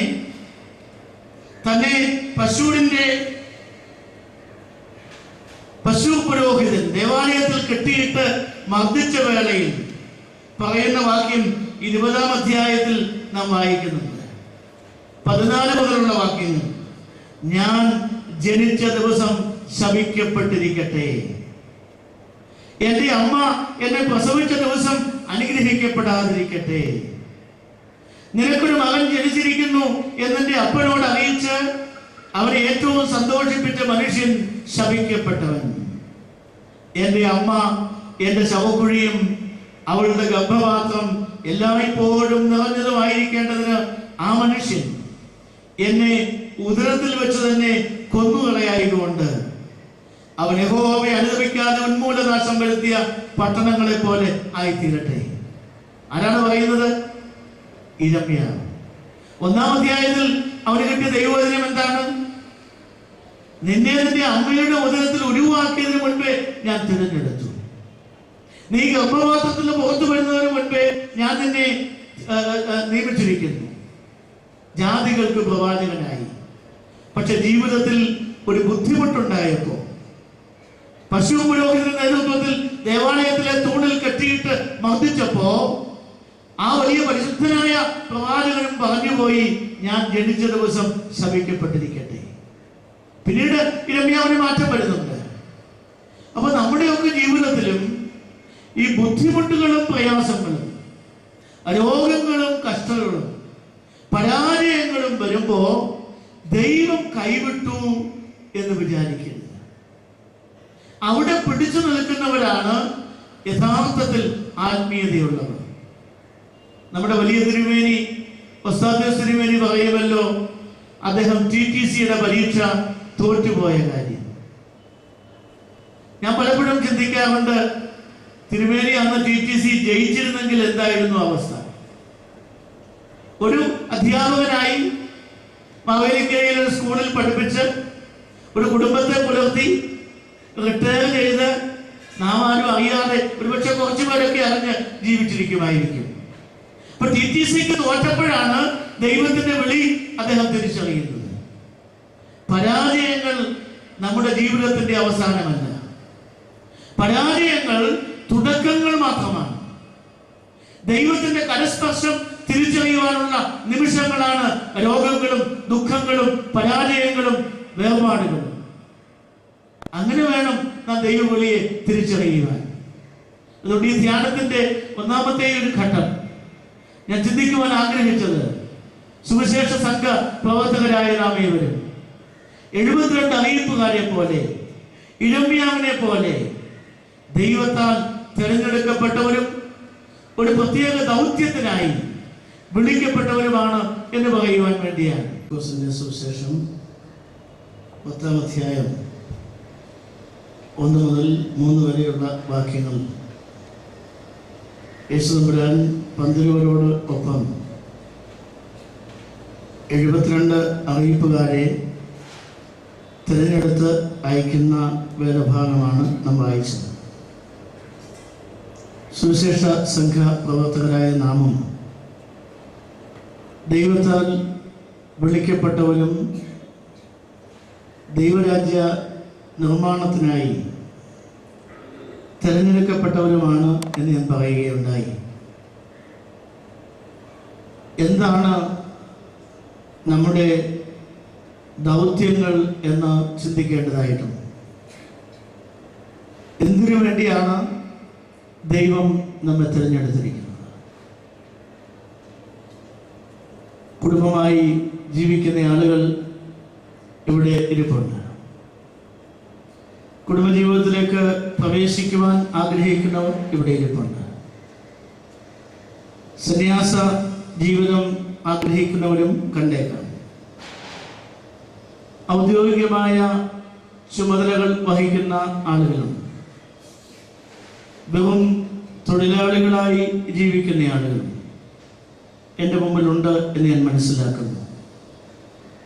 എന്തുമാകട്ടെ നിങ്ങളുടെ ജീവിത സാഹചര്യം, അവിടെ ദൈവത്തിൻ്റെ ഒരു ശുശ്രൂഷകനായി, ദൈവത്താൽ അയക്കപ്പെട്ട ഒരാളായി എങ്ങനെ ജീവിക്കാൻ സാധിക്കും എന്നുള്ളതാണ് ചിന്തിക്കേണ്ടതായിട്ടുള്ളത്. ഒന്നാമതായി ദൈവം നമ്മെ അയക്കുന്നത് തൻ്റെ രാജ്യത്തിൻ്റെ സുവിശേഷം പ്രചരിപ്പിക്കാൻ വേണ്ടിയാണ്. ഈ 72 പേരെ അയക്കുമ്പോഴും പ്രഥമമായി കർത്താവ് പറയുന്നത് അതാണ്. 10 വരെ അയച്ചപ്പോഴും പറഞ്ഞത് അതാണ്. സ്വർഗരാജ്യം സമീപിച്ചിരിക്കുന്നു എന്ന് നിങ്ങൾ പ്രസംഗിക്കണം. സ്വർഗരാജ്യം നിങ്ങളുടെ ഇടയിൽ തന്നെയുണ്ട് എന്ന് പ്രസംഗിക്കണം. രോഗികളെ സുഖപ്പെടുത്തണം, ഭൂതങ്ങളെ പുറത്താക്കണം. അങ്ങനെ പല ദൗത്യങ്ങളും കൊടുക്കുന്നുണ്ട്. ചെന്നായിക്കളുടെ നടുവിൽ കുഞ്ഞാടുകളെ പോലെ അയക്കുന്ന കാര്യവും പറയുന്നുണ്ട്. നമ്മുടെ ജീവിതത്തിൽ ഒരു സുവിശേഷകനായി എങ്ങനെ ജീവിക്കാൻ സാധിക്കും? തിരുവചനം വായിക്കുന്നതിനെ പറ്റി തിരുമേനി ആമുഖമായി പറയുകയുണ്ടായി. തിരുവചനത്തോടുള്ള നമ്മുടെ സാമീപ്യം എങ്ങനെയാണ്? വേദപുസ്തകം വായിക്കുന്നത് മാത്രമല്ല, അത് മറ്റുള്ളവർക്ക് പറഞ്ഞു കൊടുക്കുന്ന നമ്മുടെ പ്രവർത്തനങ്ങൾ എന്തൊക്കെയാണ്? മലങ്കര സഭയ്ക്കും ഈ സുവിശേഷ പ്രവർത്തനത്തിൽ ഒരു വലിയ പങ്കുണ്ട്. വേദപുസ്തകത്തെ പറ്റി പറയുമ്പോൾ ഒരു കാര്യം പറയാതെ വയ്യ. മലയാളത്തിൽ വേദപുസ്തകം ഉണ്ടായിട്ട് 200 വർഷം തികയുകയാണ്. പക്ഷെ മലങ്കര സഭയിലുള്ള പലർക്കും ഈ യാഥാർത്ഥ്യം അറിഞ്ഞുകൂടാ. ഇപ്പോഴും ആരാണ് മലയാളത്തിലൊരു വേദപുസ്തകം തർജ്ജമ ചെയ്തതെന്ന് ചോദിച്ചാൽ ഹെർമാൻ ഗുണ്ടർട്ട് എന്നാണ് പലരും പറയുന്നത്. ഗുണ്ടർട്ടിന്റെ ബൈബിൾ വരുന്നതിന് 1/2 നൂറ്റാണ്ട് മുൻപ് മലങ്കര സഭയുടെ നേതൃത്വത്തിൽ മലയാളത്തിൽ വേദപുസ്തകം ഉണ്ടായി. ആദ്യമായി മലയാളത്തിലേക്ക് വേദപുസ്തകം തർജ്ജമ ചെയ്തത് 6-ാം മർത്തോമ ആയിരുന്ന വലിയ ദിവന്നാസ്യോസ് തിരുമേനിയുടെ കാലമാണ്. 1800-കളുടെ തുടക്കം. കേരളത്തിലേക്ക് സുവിശേഷ പ്രവർത്തനത്തിന് വന്ന ബ്രിട്ടീഷുകാരായ ചർച്ച് മിഷൻ സൊസൈറ്റിയിലെ അംഗങ്ങൾ, അതിൽപ്പെട്ട ക്ലോഡിയസ് ബുഖാനൻ എന്ന് പറഞ്ഞുകൊണ്ട് ഒരു സാഹിബുണ്ടായിരുന്നു. അദ്ദേഹം കൽക്കട്ടയിലാണ് ആദ്യം വന്നത്. കേംബ്രിഡ്ജ് സർവകലാശാലയിൽ പഠിച്ച് ഒരു യുവ മിഷണറിയായി വന്നതാണ്. കൽക്കട്ടയിലെ ഫോർട്ട് വില്യം കോളേജിന്റെ വൈസ് പ്രിൻസിപ്പലായിരുന്നു. അദ്ദേഹത്തിന് സുറിയാനി ഭാഷയോട് വലിയ ആഭിമുഖ്യമായിരുന്നു. അതിനെപ്പറ്റി അദ്ദേഹം ഒത്തിരി വായിക്കുകയും പഠിക്കുകയും ചെയ്തിട്ടുണ്ട്. അപ്പൊ അദ്ദേഹത്തിന്റെ വലിയൊരു ആഗ്രഹമായിരുന്നു ഈ കൊച്ചു കേരളത്തിലുള്ള സുറിയാനി സഭയെ സന്ദർശിക്കുക. ഇവിടെയുള്ള നമ്മുടെ പള്ളികളിൽ സുറിയാനി വേദപുസ്തകത്തിന്റെ കയ്യെഴുത്ത് പ്രതികളുണ്ട് എന്ന് അദ്ദേഹം അറിഞ്ഞിരുന്നു. ഇതൊന്ന് കളക്ട് ചെയ്യുക, എന്നിട്ട് ഇവിടെയുള്ള ഈ കയ്യെഴുത്ത് പ്രതികളുടെ ബലത്തിൽ സുറിയാനി ഭാഷയിലുള്ള ഒരു ബൈബിൾ ഇറക്കുക. അതോടൊപ്പം തന്നെ ഇവിടെയുള്ള ആളുകൾക്ക് വായിക്കത്തക്കവണ്ണം അതിനെ മലയാളത്തിലേക്ക് തർജ്ജമ ചെയ്ത് ഒരു മലയാള വേദപുസ്തകം ഇറക്കുക. 2 ലക്ഷ്യങ്ങളാണ് ബുക്കാനൻ സാഹിബിനുണ്ടായിരുന്നത്. ഞാൻ ഈ പറയുന്നത് കേണൽ മൺറോയുടെ കാലമാണ്. മലങ്കര സഭയെ സഹായിച്ച ഒരു ബ്രിട്ടീഷ് റെസിഡന്റ് ആയിരുന്നു കേണൽ മൺറോ. അദ്ദേഹത്തിന്റെ കാലത്തെ പറ്റി ഞാൻ പറയുന്നു, മിഷണറി ആയിരുന്ന ബുക്കാനൻ സാഹിബിനെ പറ്റി. അപ്പൊ അത് സുറിയാനിയിൽ ബൈബിൾ ഓൾറെഡി ലണ്ടനിൽ അച്ചടിച്ചതുണ്ട്, അതില്ലാതിട്ടല്ല. ഇവിടെയുള്ള കയ്യെഴുത്ത് പ്രതികൾ ആ ബൈബിളിന്റെ ഉപയോഗിച്ച കയ്യെഴുത്ത് പ്രതികളെക്കാൾ പഴക്കമുള്ളതാണ് എന്ന് തിരിച്ചറിഞ്ഞിട്ടാണ് ബുക്കാനൻ സാഹിബ് സന്ദർശനം നടത്തിയത്. AD 2-ാം നൂറ്റാണ്ടിൽ, AD കൃത്യമായി പറഞ്ഞാൽ AD 190 ഇവിടേക്ക് വന്ന ഒരു യാത്രികനുണ്ട്, പറ്റേനിയസ് എന്നാണ് അദ്ദേഹത്തിന്റെ പേര്. അദ്ദേഹത്തെ പറ്റി സഭാചരിത്രകാരനായ 2-ാം നൂറ്റാണ്ടിലെ സഭാചരിത്രകാരനായ കൈസരിയയിലെ യൗസേബിയസ് എഴുതുന്നത്, ഈ പറ്റേനിയസ് കേരളത്തിൽ വന്നപ്പോ, ഇന്ത്യയിൽ വന്നപ്പോ ഇവിടെയുള്ള ആളുകൾ വേദപുസ്തകം വായിച്ചുകൊണ്ടിരിക്കുന്നത് കണ്ടു എന്നാണ്. അപ്പൊ ഈ ഒരു സഭയുടെ പാരമ്പര്യം അതാണ്. ക്രിസ്തുവർഷം 2-ാം നൂറ്റാണ്ടിൽ തന്നെ ഇവിടെ തിരുവചനമുണ്ടായിരുന്നു. ആളുകൾ വേദഭാഗം വായിച്ചു. മറ്റു പല സഭകളും ഇതും കഴിഞ്ഞ് 1000 വർഷങ്ങൾ കഴിഞ്ഞ് തുടങ്ങിയതാണ്. റഷ്യൻ ഓർത്തഡോക്സ് സഭ വലിയൊരു സഭയാണ്, പക്ഷേ അതിന്റെ ആയുസ് 1000 വർഷമേ ഉള്ളൂ. അതിനും 1000 വർഷം മുൻപ് നമ്മുടെ പിതാക്കന്മാർ സുവിശേഷങ്ങൾ വായിച്ചിരുന്നവരാണ്. ബുക്കാനൻ സാഹിബ് മാവേലിക്കരയിൽ വന്നു. അവിടെ ദിദിമോസ് എന്ന് പറയുന്ന ഒരു പട്ടക്കാരൻ, അദ്ദേഹത്തിന്റെ മക്കൾക്കും അയൽമുഖത്തുള്ള കുട്ടികൾക്കും വായിച്ചു പഠിക്കാൻ വേണ്ടി മത്തായിയുടെ സുവിശേഷം മലയാളത്തിലേക്ക് തർജ്ജമ ചെയ്ത് വെച്ചിട്ടുണ്ടായിരുന്നു. അത് ബുക്കാനൻ സാഹിബ് അദ്ദേഹത്തോട് ചോദിച്ചു വാങ്ങിച്ചു. റാന്നിയിൽ ചെന്നപ്പോ അവിടെയുള്ള ഒരു അബ്രഹാം കത്തന അദ്ദേഹം പറഞ്ഞു, ഞങ്ങളിവിടെ ഒരാൾക്ക് പട്ടം കൊടുക്കണമെങ്കിൽ അയാൾ വേദപുസ്തകം മുഴുവൻ പഠിച്ചിരിക്കണം എന്ന് നിർബന്ധമുള്ളവരാണ്. അതോടുകൂടെ മറ്റൊരു കാര്യം കൂടി അദ്ദേഹം പറഞ്ഞു, ഞങ്ങളിപ്പോ റോമൻ കത്തോലിക്ക സഭയുമായി അല്പം തർക്കത്തിലാണ്. ഞങ്ങളുടെ ദൈവശാസ്ത്രത്തെ അവർ കുറ്റപ്പെടുത്തി പറയുന്നുണ്ട്, ഞങ്ങളുടെ ആരാധനയെ കുറ്റപ്പെടുത്തി പറയുന്നുണ്ട്. പക്ഷെ ഒരിക്കൽ പോലും ഞങ്ങളുടെ വേദപുസ്തകത്തെ പറ്റി അവർ തർക്കിച്ചിട്ടില്ല. ഇപ്പൊ ഞങ്ങളുടെ പട്ടക്കാര് വേദപുസ്തകം പഠിച്ചിട്ടാണ് അവർ പട്ടം കേൾക്കുന്നത്. ചെങ്ങന്നൂര് വന്നപ്പോ 2-3 വൈദികർ, പഴയ സുറിയാനി പള്ളി, അവിടെയും ബുക്കാനൻ സാഹിബിന് ഈ അനുഭവമാണ് ഉണ്ടായത്. ഈ കിട്ടിയ കയ്യെഴുത്ത് പ്രതികൾ അദ്ദേഹം കളക്ട് ചെയ്ത് ഇത് തർജ്ജമ ചെയ്യാനായി വലിയ ദിവന്നാസ്യോസുമായി ഒരു ഉടമ്പടിയിൽ ഏർപ്പെട്ടു. ഉടമ്പടിയിൽ അതിന്റെ സാമ്പത്തിക ചെലവ് ബ്രിട്ടീഷ് മിഷൻ വഹിക്കും. അത് തർജ്ജമ ചെയ്യാനുള്ള ആളുകളെ മലങ്കര സഭ കൊടുക്കും, അവർക്ക് പ്രവർത്തിക്കാനുള്ള സ്ഥലങ്ങളും കൊടുക്കും, കയ്യെഴുത്ത് പ്രതികളും കൊടുക്കും. ഇടക്കാല ഗ്രന്ഥങ്ങൾ തൽക്കാലം തർജ്ജമ ചെയ്യുന്നില്ല. അതായത് മക്കാബിയുടെ പുസ്തകങ്ങളും തോബിത്ത്, ജൂദത്ത് എന്നൊക്കെ പറയുന്ന പുസ്തകങ്ങൾ ഇവിടെ ഉണ്ട്, ആരാധനയിൽ അത് ഉപയോഗിച്ചു വന്നിരുന്നതാണ്. പക്ഷേ ആംഗ്ലിക്കൻ മിഷണറിമാര് അവർക്ക് അതിനോട് താല്പര്യമില്ലാത്തതുകൊണ്ട് അതിപ്പോ തർജ്ജമ ചെയ്യുന്നില്ല. അങ്ങനെ ഈ തർജ്ജമ 3 പേരുടെ നേതൃത്വത്തിൽ നടന്നു. പുലിക്കോട്ടിൽ ഇട്ടു പുറമ്പാനാണ് അതിന്റെ കൺവീനർ. കായംകുളം ഫിലിപ്പോസ് റമ്പാൻ വലിയ ഭാഷാ പണ്ഡിതൻ, അദ്ദേഹമാണ് പ്രധാനമായും ഈ തർജ്ജമ പ്രവർത്തനത്തിൽ ഏർപ്പെട്ടത്. പിന്നെ തമിഴും മലയാളവും സംസ്കൃതവും അറിയാവുന്ന ഒരു തിമ്മയ്യ പിള്ള എന്ന് പറയുന്ന ഒരു സാഹിത്യകാരൻ, ഒരു അധ്യാപകൻ. കാരണം അക്കാലത്ത് ഓൾറെഡി തമിഴിലൊരു ബൈബിളുണ്ട്, സംസ്കൃതത്തിലൊരു ബൈബിളുണ്ട്. അപ്പൊ നമ്മുടെ മലയാള തർജ്ജമ ഇതുമായിട്ടൊന്ന് തട്ടിച്ചു നോക്കണം, ഇതാണ് അദ്ദേഹത്തിന്റെ ജോലി.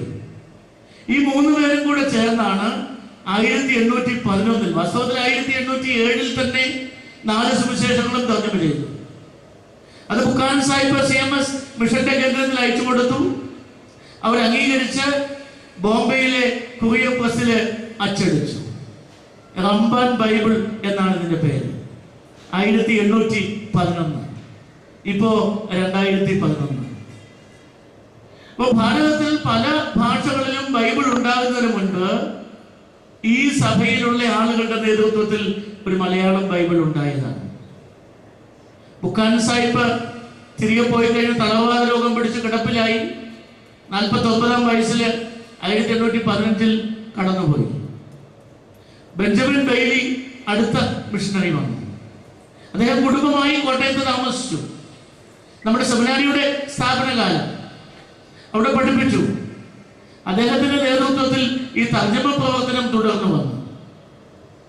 അതാണ് 1841 സത്യവേദ പുസ്തകം നമ്മൾ ഉപയോഗിക്കുന്ന ബെയ്ലിയുടെ ബൈബിളായി. അതിന്റെ പിൻപിലും പ്രവർത്തിച്ചത് മലങ്കര സഭയിലെ കത്തനാരന്മാരാണ്.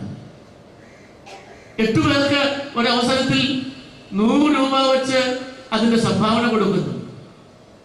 അപ്പൊ പല ആളുകൾ ഈ സഭയിൽപ്പെട്ട വൈദികര്, സുറിയാനി ഭാഷയും മലയാളവും അറിയാവുന്നവർ ഒക്കെ കൂടെ ചേർന്നാണ് ഈ ബൈബിൾ ഉണ്ടായത്. അതിനകത്ത് ഒത്തിരി പ്രൊട്ടസ്റ്റന്റ് ഇൻഫ്ലുവൻസ് ഉണ്ട് എന്നുള്ളത് തക്കമറ്റ സംഗതിയാണ്. ഞാനത് പറയുവാൻ കാരണം, സുവിശേഷ പ്രവർത്തനത്തില് തിരുവചനത്തിന്റെ വായന, അതിന്റെ വ്യാഖ്യാനം, അതിന്റെ തർജ്ജമ, അത് പ്രചരിപ്പിക്കുക വളരെ പ്രധാനപ്പെട്ട ഒരു സംഗതിയാണ്. നിർഭാഗ്യവശാൽ ഇന്ന് സുവിശേഷ പ്രവർത്തനം എന്ന് പറഞ്ഞാൽ മിഷൻ സൺഡേയില് ഒരു കവറെടുത്ത് അതിനുള്ളിൽ 50 രൂപ അല്ലെങ്കിൽ 100 രൂപ നിക്ഷേപിക്കുന്നതിൽ ഒതുങ്ങുന്നു. ഇന്ന് മലങ്കര സഭയുടെ സുവിശേഷ പ്രവർത്തനം എന്ന് പറഞ്ഞാൽ ആതുര സേവനം മാത്രമായി ചുരുങ്ങിയിരിക്കുന്നു. അത് സുവിശേഷ പ്രവർത്തനമാണ് തീർച്ചയായും, പക്ഷെ അതുകൊണ്ടായില്ല. ഇത് ഈ ഭാരതത്തിൽ പ്രചരിപ്പിക്കാനുള്ള ഒരു കടപ്പാട് നമുക്കുണ്ട്. മറ്റു സഭകളിൽപ്പെട്ടവർ ചെയ്യുന്നുണ്ട്. അവര് എടുക്കുന്നതിന്റെ പകുതി എഫേർട്ട് നമ്മൾ എടുത്താൽ മതി. നമ്മുടെ ആളുകൾ മറ്റുള്ളവരെ സുവിശേഷം പഠിപ്പിക്കണം. ലഭിക്കുന്ന അവസരങ്ങൾ ഈ വേദപുസ്തകം തന്നെ ഒന്ന് കൊണ്ടു നടക്കാൻ നമുക്ക് എന്തൊരു മടിയാണ്. ഞാൻ നാഗപ്പൂരിൽ പ്രവർത്തിക്കുമ്പോൾ സൺഡേ സ്കൂൾ പ്രസ്ഥാനത്തിന്റെ ചുമതല കൂടെ എനിക്കുണ്ടായിരുന്നു. നാസിക്കിലുള്ള സൺഡേ സ്കൂളിന്റെ ഒരു ഹെഡ് മാസ്റ്റർ ഒരു സ്കൂട്ടർ അപകടത്തിൽപ്പെട്ടു എന്നൊരു ദിവസം ഒരു അറിവ് കിട്ടി. പെട്ടെന്ന് നാസിക്കിലേക്ക് പോയി. ഒരു സാധാരണ കമ്പനിയിൽ ജോലി ചെയ്യുന്ന ഒരു മനുഷ്യനാണ്. കുറച്ച് വർഷങ്ങൾ അദ്ദേഹത്തിന് തൊഴിലുമില്ലായിരുന്നു. ഭാര്യയ്ക്ക് ജോലിയൊന്നുമില്ല. 2 പെൺമക്കൾ ഡിഗ്രിക്കൊക്കെ പഠിച്ചുകൊണ്ടിരിക്കുന്നു. ഈ മനുഷ്യനാണ് സ്കൂട്ടർ അപകടത്തിൽപ്പെട്ട ICUവിൽ കിടക്കുന്നത്. മാരകമായി മുറിവേറ്റു. പിറ്റേ ദിവസം അദ്ദേഹം കടന്നുപോയി. അദ്ദേഹത്തിന്റെ മൃതശരീരം എടുക്കുന്നതിന് മുൻപ് ഡോക്ടർ പറഞ്ഞു അദ്ദേഹം ആശുപത്രിയിലേക്ക് കൊണ്ടുവന്നപ്പോൾ ഉണ്ടായിരുന്ന സാധനങ്ങൾ ആരെങ്കിലും ഒന്ന് ഏറ്റുവാങ്ങണം, എന്നിട്ട് ഒപ്പിട്ട് കൊടുക്കണം. മറ്റൊന്നുമില്ല, ഒരു ജാക്കറ്റ്, അതിനകത്തുള്ള സാധനങ്ങൾ. ഞാനാണ് അത് 2 കൈയിൽ നീട്ടി വാങ്ങിച്ചത്. ആ ജാക്കറ്റിനുള്ളിൽ 3 കാര്യങ്ങളാണ് ഉണ്ടായിരുന്നത്. ഞാൻ ഇപ്പോഴും ഓർക്കുന്നു. സാധാരണ പുരുഷന്മാരൊക്കെ കൊണ്ടു നടക്കുന്നത് പോലെ തലമുടി ചെയ്യാനുള്ള ഒരു ചീപ്പ്, ഒരു പേഴ്സ്, അതിനകത്ത് 37 രൂപ. 3ാമത്തെ വസ്തുവാണ് എന്നെ അതിശയിപ്പിച്ചത്. പുതിയ നിയമത്തിന്റെ ഒരു കോപ്പി. മരിക്കാൻ പോയതല്ല, അന്ന് മരിക്കുമെന്ന് അറിഞ്ഞുകൊണ്ട് വേദപുസ്തകം പോക്കറ്റിൽ തിരികെ കയറ്റിയതല്ല. അങ്ങനെ നമ്മളൊക്കെ ആണെങ്കിൽ അങ്ങനെ ചെയ്തേനെ. ഇന്ന് മരിക്കാൻ പോവുകയാണെന്ന് അറിഞ്ഞാൽ അതിനുവേണ്ടി നമ്മൾ വേണമെങ്കിൽ ബ്യൂട്ടി പാർലറിൽ വരെ പോകും. കാരണം മരിക്കുമ്പോൾ ഭംഗിയായിട്ടിരിക്കട്ടെ. അങ്ങനെ അറിഞ്ഞു പോയതല്ല, സാധാരണ ജോലിക്ക് പോയതാണ്. അദ്ദേഹത്തിന്റെ പോക്കറ്റിൽ ഇരിക്കുന്നു ഒരു വേദപുസ്തകം. അതിന്റെ 1ാമത്തെ പേജിൽ സഹധർമ്മിണിയുടെ പേര് എഴുതി വെച്ചിട്ടുണ്ട്. 2 പെൺമക്കളുടെ പേരും എഴുതി വെച്ചിട്ടുണ്ട്. ആ മൃതദേഹം പള്ളിയിൽ കൊണ്ടുവന്നപ്പോ ഞാൻ ജനോപസംഗം നടത്തിയപ്പോ ഇത് എടുത്തു പറഞ്ഞു. വലിയൊരു സാക്ഷ്യമാണ് ഈ സൺഡേ സ്കൂൾ അധ്യാപകൻ പ്രവർത്തിച്ചിരിക്കുന്നത്. താൻ മരിച്ചപ്പോ അവശേഷിപ്പിച്ചു പോയ വിന്ററിൽ ഉപയോഗിച്ച ജാക്കറ്റിന്റെ ഉള്ളിൽ ഉണ്ടായിരുന്ന വേദപുസ്തകം ഞാൻ ഉൾപ്പെടെയുള്ള അനേകർക്ക് വലിയൊരു സാക്ഷ്യമാണ്. ആ പള്ളിയിലെ സൺഡേ സ്കൂൾ വിദ്യാർത്ഥികൾ 85 പേര് ഓരോ റോസാ പുഷ്പങ്ങൾ ആ ശവപ്പെട്ടിയിൽ നിക്ഷേപിച്ചു. ഇതിൽ കൂടുതൽ ഒരു മനുഷ്യൻ എന്ത് നേടാനുണ്ട്? ഒരു സൺഡേ സ്കൂൾ അധ്യാപകന് ഇതിൽ കൂടുതൽ എന്താണ് നേടേണ്ടത്? വലിയൊരു സാക്ഷ്യം അവശേഷിപ്പിച്ച് ആ വിദ്യാർത്ഥികളുടെ റോസാ പുഷ്പങ്ങളും ഏന്തിക്കൊണ്ട് ദൈവത്തിന്റെ സന്നിധിയിലേക്ക് മടങ്ങിപ്പോയി. ഞാനിത് പറയുവാൻ കാരണം, ഇന്ന് നമ്മുടെ വീടുകളിൽ വേദപുസ്തകം എങ്ങനെ ഉപയോഗിക്കുന്നു? വ്യക്തിപരമായി സുവിശേഷ സംഘ പ്രവർത്തകർ എന്നുള്ള നിലയിൽ വേദപുസ്തകത്തിന്റെ ഉപയോഗം എങ്ങനെ? തിരുമേനി വായനയെ പറ്റി പറഞ്ഞുവല്ലോ. തീർച്ചയായും നമ്മുടെ വീടുകളിൽ രാവിലെയും വൈകിട്ടും വേദപുസ്തകം വായിക്കണം. ഉറച്ചു തന്നെ വായിക്കണം. നിർത്തി വായിക്കണം. മനസ്സിലാകുന്ന തരത്തിൽ വായിക്കണം. കുട്ടികളോട് 1-2 ചോദ്യങ്ങൾ ചോദിച്ചാലും തെറ്റില്ല. ആ വായനയോടൊപ്പം നമ്മെ സഹായിക്കുന്ന പുസ്തകങ്ങളും ഇന്ന് മാർക്കറ്റിൽ ലഭ്യമാണ്. ഡെയിലി ബൈബിൾ സ്റ്റഡീസ് ഒക്കെ ലഭ്യമാണ്. അതുകൂടെ വായിച്ചുകൊള്ളൂ. ഈ തിരുവചനത്തിന്റെ ഒരു ആധാരം നമ്മുടെ കുട്ടികളുടെ ജീവിതത്തിൽ ഉണ്ടാവണം എന്നുള്ളത് വളരെ പ്രധാനപ്പെട്ട ഒരു സംഗതിയാണ്. സുവിശേഷ പ്രവർത്തനത്തിനായി ദൈവം നമ്മെ തെരഞ്ഞെടുത്തിരിക്കുന്നു. ആരോഗ്യമുള്ളവരും സമർപ്പണ ബോധമുള്ളവരും ഗ്രാമങ്ങളിലേക്ക് കടന്നു ചെന്ന് സുവിശേഷ പ്രവർത്തനം ചെയ്യണം. ജീവിതം മുഴുവൻ ചെയ്യാൻ കഴിവുള്ള ആളുകൾ അങ്ങനെ ചെയ്യണം. അതല്ല 2 കൊല്ലം ഞാൻ ചെയ്യുന്നുള്ളൂ എന്ന് വിചാരിക്കുക കുട്ടികൾ. എന്റെ പഠനം കഴിഞ്ഞ് ജോലിയിൽ പ്രവേശിക്കുന്നതിന് മുൻപ് 2 കൊല്ലം ഞാൻ സുവിശേഷ പ്രവർത്തനം ചെയ്യുക എന്ന് ഏതെങ്കിലും യുവാവോ യുവതിയോ ചിന്തിച്ചാൽ അതിനുള്ള മേഖലകൾ ഈ സഭയിലുണ്ട്. റിട്ടയർ ചെയ്ത ആളുകൾ വിചാരിക്കുക ഞാനിനി അല്പകാലം ക്ഷീണിതരാകുന്നതിന് മുൻപ് എന്തെങ്കിലുമൊക്കെ സുവിശേഷ പ്രവർത്തനം ചെയ്യും. അതിനും മേഖലകളുണ്ട് ഈ സഭയിൽ. അപ്പൊ നമുക്ക് പ്രവർത്തിക്കാനായിട്ട് മേഖലകളുണ്ട്. നാം നമ്മെ തന്നെ സമർപ്പിക്കണം എന്ന് മാത്രമേ ഉള്ളൂ. ദൈവം നമ്മെ തെരഞ്ഞെടുത്തത് സുവിശേഷ പ്രവർത്തനത്തിനായിട്ടാണ്. 2ാമത്, ദൈവം നമ്മെ തെരഞ്ഞെടുത്തിരിക്കുന്നത് ഈ ലോകത്തിന് മുൻപിൽ ഒരു നൈറ്റ് വാച്ച്മാനായിട്ട് നിൽക്കാനാണ്, ഒരു എല്ലാം കാണുകയും കേൾക്കുകയും തിരുത്തൽ ശക്തിയായി നിൽക്കുകയും ചെയ്യാൻ വേണ്ടിയാണ്. ഈ ലോകം മുഴുവൻ കാപട്യം നിറഞ്ഞിരിക്കുന്നു, ഇവിടെ അഴിമതികൾ നിറഞ്ഞിരിക്കുന്നു, ഇവിടെ അരാജകത്വം ഉണ്ടായിരിക്കുന്നു. അപ്പന്മാരെ പെൺമക്കൾക്ക് വിശ്വസിക്കാൻ കഴിയാത്ത കാലം വന്നിരിക്കുന്നു. സ്വന്തം വീട്ടിലുള്ള ആളുകൾക്ക് പോലും നമ്മുടെ മുഖം കണ്ടാൽ തിരിച്ചറിയുകയില്ല. 5-10 ക്ലാസ് വിദ്യാർത്ഥികൾ വീട്ടിൽ നിന്ന് പോയത് അടുത്ത സമയം നമ്മൾ വായിച്ചു. ആ കുട്ടികളെ ഒന്നും കണ്ടാൽ അങ്ങനെ തോന്നുകയില്ലായിരുന്നു. അവിടെ തിരികെ കിട്ടി. പള്ളിയിൽ പോകുന്ന കുട്ടികളുമുണ്ട് അതിനിടയ്ക്ക്. പുറമേ നോക്കിയാൽ കുഴപ്പമൊന്നുമില്ല, പക്ഷെ ഉള്ളിന്റെ ഉള്ളിൽ വലിയ അഗ്നികളുമായി ഇന്ന് ചെറുപ്പക്കാർ നടക്കുകയാണ്. പണ്ടത്തെ പോലെ ബാഹ്യ ചേഷ്ടകളിൽ കൂടെ ഒരുവനെ തിരിച്ചറിയാൻ കഴിയുന്നില്ല. ബോംബെ ആക്രമണത്തിൽ പിടിക്കപ്പെട്ട ഖസബ്, അവൻ വലിയൊരു പ്ലാനും പദ്ധതിയുമായി ബാഗുമായി നടക്കുന്ന ചിത്രം നമ്മൾ ഫോട്ടോയിൽ കണ്ടു. ഭീകരപ്രവർത്തനം നടത്തുന്നതിന് 5-10 സെക്കൻഡ് മുമ്പിലുള്ള അവന്റെ ചിത്രം കണ്ടാലും അവനൊരു ഭീകരവാദിയാണെന്ന് തോന്നുകയില്ല. സൗമ്യനായി അവനെ കണ്ടാൽ നമ്മുടെ ഒരു യുവജന പ്രസ്ഥാന പ്രവർത്തകനായിട്ട് തോന്നുകയുള്ളൂ. സൗമ്യനായി, സുന്ദരനായി, താൻ ചെയ്യാൻ പോകുന്ന ക്രൂര കൃത്യത്തിന് 5 സെക്കൻഡ് മുൻപാണ് ഞാൻ പറയുന്നത്. അപ്പോൾ പോലും അവന്റെ മുഖത്ത് നിന്ന് ഇവനൊരു ക്രൂരനാണ്, ഭീകരവാദിയാണ് എന്ന് തിരിച്ചറിയാൻ പറ്റുന്നില്ല. ഇന്നത്തെ തലമുറയുടെ വളർച്ച ഇങ്ങനെയാണ്. ഞാൻ ഇക്കാര്യം ഒരിടത്ത് പ്രസംഗിച്ചു കഴിഞ്ഞപ്പോൾ ഒരമ്മ എൻ്റെ അടുക്കൽ വന്നിട്ട് പറഞ്ഞു, അച്ഛൻ പറഞ്ഞത് വളരെ ശരിയാണ്. സ്വന്തം മക്കളെ പറ്റിയാണ് പറഞ്ഞത്, അത് ഞാനിവിടെ വിശദീകരിക്കുന്നില്ല. അപ്പൊ നമ്മുടെ വീടുകളിൽ പോലും സ്വന്തം കുട്ടികളുടെ പോലും മനസ്സ് വായിച്ചെടുക്കാൻ കഴിയാത്ത ഒരവസ്ഥയാണ്. അവരായി വളർന്നു വരുന്ന ലോകം അത്തരമാണ്. ഒരു കൊലപാതകം എന്ന് മാത്രമേ ഞാനുമൊക്കെ കുട്ടിക്കാലത്ത് കേട്ടപ്പോ സങ്കല്പങ്ങളായിരുന്നു. കൊലപാതകം എങ്ങനെ നടത്തും എന്നൊന്നും കണ്ടിരുന്നില്ല, കേട്ടിരുന്നില്ല, വായിച്ചിരുന്നില്ല.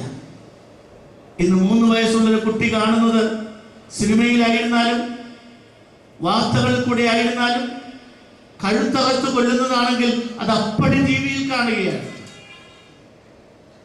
കൈത്തലം മുറിച്ച് ആത്മഹത്യ ചെയ്യുന്നതാണെങ്കിൽ അത് മുഴുവൻ കാണുകയാണ്. ഇത്രയും അറിയണോ നമ്മുടെ കുട്ടികൾ? ഈ ക്രൂരതയുള്ള സിനിമകൾ നമ്മുടെ കുട്ടികൾ കാണണമോ? നല്ല സിനിമകൾ കണ്ടുകൊള്ളൂ, നല്ല ആശയങ്ങൾ പഠിക്കട്ടെ, നല്ല പുസ്തകങ്ങൾ വായിച്ചുകൊള്ളൂ. പക്ഷേ ക്രൂരതയുള്ള, മനുഷ്യനെ വെട്ടുകയും കൊല്ലുകയും കുത്തുകയും ചെയ്യുന്ന സിനിമകൾ ഒരിക്കലും നമ്മുടെ കുഞ്ഞുങ്ങളെ കാട്ടരുത്. അവരുടെ ജീവിതത്തെ അത് സാരമായി ബാധിക്കും. ഇന്ന് അനേകം ചെറുപ്പക്കാര് ഡിപ്രഷനുള്ള ആളുകളാണ്, അപകർഷതാബോധമുള്ള ആളുകളാണ്. അതിനൊരു പ്രധാന കാരണം മനഃശാസ്ത്രജ്ഞർ പറയുന്നത് ഈ ക്രൂരതയുള്ള സിനിമകൾ കണ്ടും പുസ്തകം വായിച്ചും ഉള്ള മനസ്സിന്റെ രൂപപ്പെടലാണ്. അതുകൊണ്ടാണ് ഞാൻ പറഞ്ഞത്, സുവിശേഷ സംഘ പ്രവർത്തകർ സ്വന്തം ഭവനത്തിൽ തന്നെ ഒരു തിരുത്തൽ ശക്തിയായി നിൽക്കണം. നമ്മുടെ വീടുകളിലെ പ്രാർത്ഥനയും വേദപുസ്തക വായനയും മാത്രമല്ല, മൊത്തമുള്ള നമ്മുടെ ജീവിതം സുവിശേഷത്തിന് അനുരൂപമായിരിക്കണം. മൂന്നാമതായി, നാം തന്നെ ഒരു അനുഗ്രഹമായി മാറേണ്ടിയിരിക്കുന്നു. നാം തന്നെ ഒരു അനുഗ്രഹമായി മാറേണ്ടിയിരിക്കുന്നു.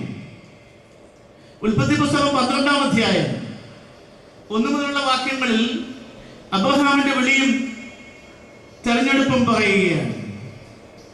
അവിടെ ദൈവം തമ്പുരാൻ അബ്രഹാമിന് കൊടുക്കുന്ന അരുളപ്പാടാണ്, ഞാൻ നിന്നെ വലിയൊരു ജാതിയാക്കും, നിന്നെ അനുഗ്രഹിച്ച് നിന്റെ പേർ വലുതാക്കും, നീ തന്നെ ഒരു അനുഗ്രഹമായി മാറും. You yourself are going to be a blessing to the nations. നാം തന്നെ ഒരു അനുഗ്രഹമായി മാറണം. നമ്മുടെ എത്ര വീടുകളിൽ ആളുകൾക്ക് പറയാൻ സാധിക്കും, എൻ്റെ അപ്പച്ചൻ ഒരു അനുഗ്രഹമായിരുന്നു എന്ന്. നാം തന്നെ we have to become a sign to the people. ഒരു അടയാളമായി മാറണം, ക്രിസ്തുവിന്റെ പ്രതിരൂപമായി മാറണം. അടുത്ത കാലത്ത് വായിച്ച ഒരു പുസ്തകമുണ്ട്, ബ്യൂട്ടി ഫോർ ആഷസ്. നിക്കോപോളിസ് എന്ന് പറയുന്ന ഒരു ഭദ്രാസനം പൗലോസ് സ്ഥാപിച്ച സഭയായിരുന്നു നിക്കോപോളിസ്. 1980 വരെ അവിടെ അരാജകത്വമായിരുന്നു. പ്രത്യേകിച്ചും ഒരു കമ്മ്യൂണിസ്റ്റ് ഗവൺമെന്റിന്റെ കീഴിൽ കിടന്ന ഒരു രാജ്യമായ ഒരു ഭദ്രാസനമായതുകൊണ്ട് മതസ്വാതന്ത്ര്യമില്ലായിരുന്നു, മറ്റു പല കുഴപ്പങ്ങളും ഉണ്ടായിരുന്നു.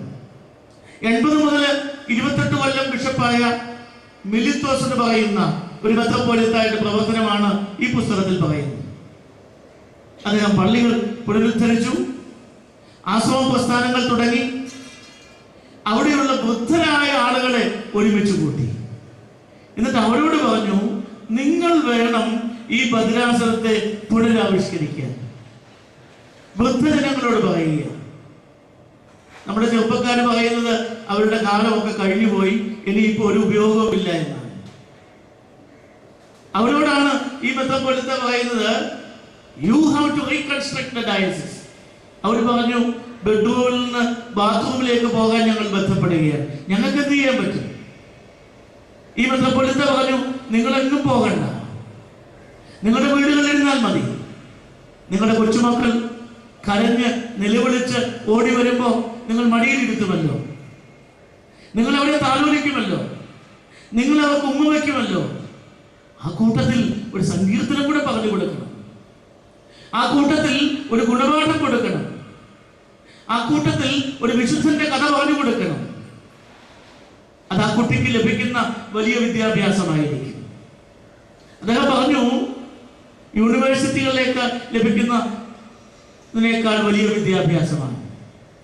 യൂണിവേഴ്സിറ്റികളിൽ തലയിൽ നിന്ന് തലയിലേക്ക് അറിവ് പകർത്തപ്പെടുമ്പോൾ ഇവിടെ നെഞ്ചിൽ നിന്ന് നെഞ്ചിലേക്ക് മാറ്റപ്പെടുകയാണ് ആശയങ്ങൾ.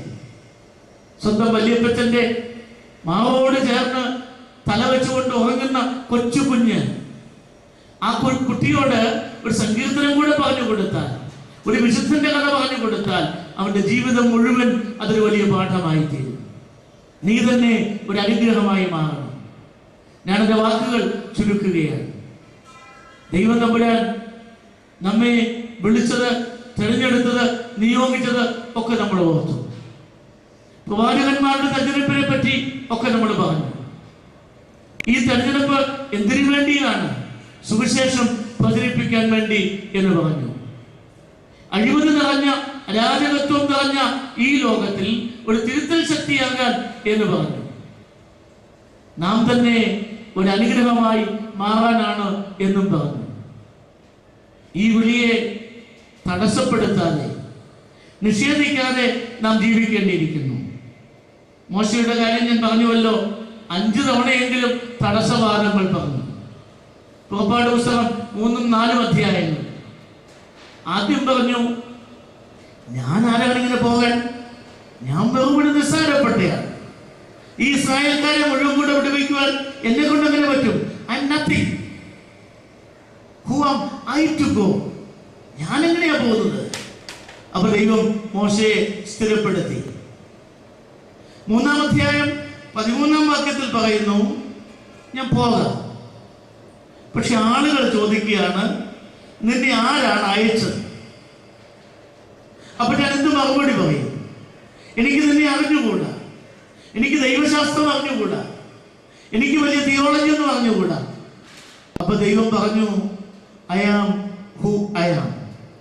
ഞാനാകുന്നവൻ ഞാനാകുന്നു എന്ന് പറഞ്ഞുകൊണ്ട് ദൈവത്തെ ഗ്രഹിക്കുക എന്ന് പറയുന്നത്, അറിയുക എന്ന് പറയുന്നത് എന്താണ് എന്ന് പുതുതായി പഠിപ്പിക്കുകയാണ്. 3-ാമത് പറഞ്ഞു, ഞാൻ ആളുകളുടെ ഇടയിൽ ചെല്ലുമ്പോൾ അവര് പറയും, ഒരു അടയാളം ചെയ്തില്ലെങ്കിൽ നീ ദൈവത്തിന്റെ പ്രവാചകനല്ല. അവിടെ മോശയോട് പറഞ്ഞു, നിന്റെ കയ്യിലിരിക്കുന്ന ആ വടി താഴോട്ടിടുക. അത് സർപ്പമായി മാറി.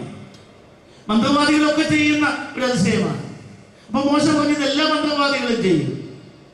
ദൈവം പറഞ്ഞു, ഇനി നീ അതിന്റെ വാലയിൽ തിരിച്ചു പിടിക്കുക. അപ്പൊ അത് വീണ്ടും വടിയായി മാറി. അത് മന്ത്രവാദികൾ ചെയ്യുന്നതല്ല. അപ്പൊ മോശയുടെ കയ്യിലുണ്ടായിരുന്ന വടിയാണ് വലിയൊരു അടയാളമായി മാറിയത്. ഈ വടി ഊന്നിപ്പിടിച്ചാണ് മോശ ആ മലകൾ മുഴുവൻ കയറി ഇറങ്ങി യിത്രോവിന്റെ ആടുകളെ മേയിച്ചത്. അപ്പൊ വലിയ സന്നാഹങ്ങളൊന്നും നമുക്ക് ആവശ്യമില്ല. നമ്മുടെ കയ്യിലുള്ള പരിമിതമായ ഇൻസ്ട്രുമെന്റ്സ്, നമ്മുടെ കയ്യിലുള്ള പരിമിതമായ അറിവുകൾ, നമ്മുടെ പരിമിതമായ ഭാഷാപരം, അത് മാത്രം മതി. താൻ ആടുകളെ മേയിച്ചപ്പോ ഊന്നിപ്പിടിച്ച് നടന്ന വടി ആളുകളുടെ മുൻപിൽ വലിയൊരു അടയാളമായി മാറി. മോശ വീണ്ടും പറയുന്നു, ഞാനൊരു വിഖ്യനാണ്, എനിക്ക് പ്രസംഗിക്കാൻ അറിഞ്ഞുകൂടാ. ദൈവം അഹരോനെ സഹായിയായി അയക്കുന്നു. അവസാനം ക്ഷമകെട്ട് മോശ പറയുകയാണ്. 4-ാം അധ്യായം 13-ാം വാക്യം പുറപ്പാട് പുസ്തകം. ദൈവം തമ്പുരാനെ, വേറെ ആരെയെങ്കിലും അയക്കുക. U send somebody else. ഈ സഭയിലെ സുവിശേഷ പ്രവർത്തനം അച്ഛന്മാർ ചെയ്യട്ടെ, മെത്രാച്ചന്മാർ ചെയ്യട്ടെ, അച്ഛന്മാരുടെ മക്കൾ ചെയ്യട്ടെ. U send somebody else. ദൈവം തമ്പുരാൻ അവിടെ കോപിച്ചിട്ട് മോശയെ അയക്കുന്നുണ്ട്. അപ്പൊ ദൈവം തമ്പുരാൻ നിങ്ങളെ തെരഞ്ഞെടുത്തിരിക്കുകയാണ്. നിങ്ങൾക്ക് പകരക്കാരനായി ആരുമില്ല. നിങ്ങൾ ചെയ്യേണ്ട കാര്യങ്ങൾ നിങ്ങൾ തന്നെ ചെയ്യണം. ആ നിയോഗം തിരിച്ചറിഞ്ഞ് ഈ സഭയ്ക്ക് വേണ്ടി പ്രവർത്തിക്കുവാൻ, ദൈവരാജ്യത്തിന്റെ കെട്ടുപണിക്കായി പ്രവർത്തിക്കുവാൻ എല്ലാവർക്കും ഇടയായി തീരട്ടെ എന്ന് പ്രാർത്ഥിച്ചുകൊണ്ട് എൻ്റെ വാക്കുകൾ ചുരുക്കുന്നു.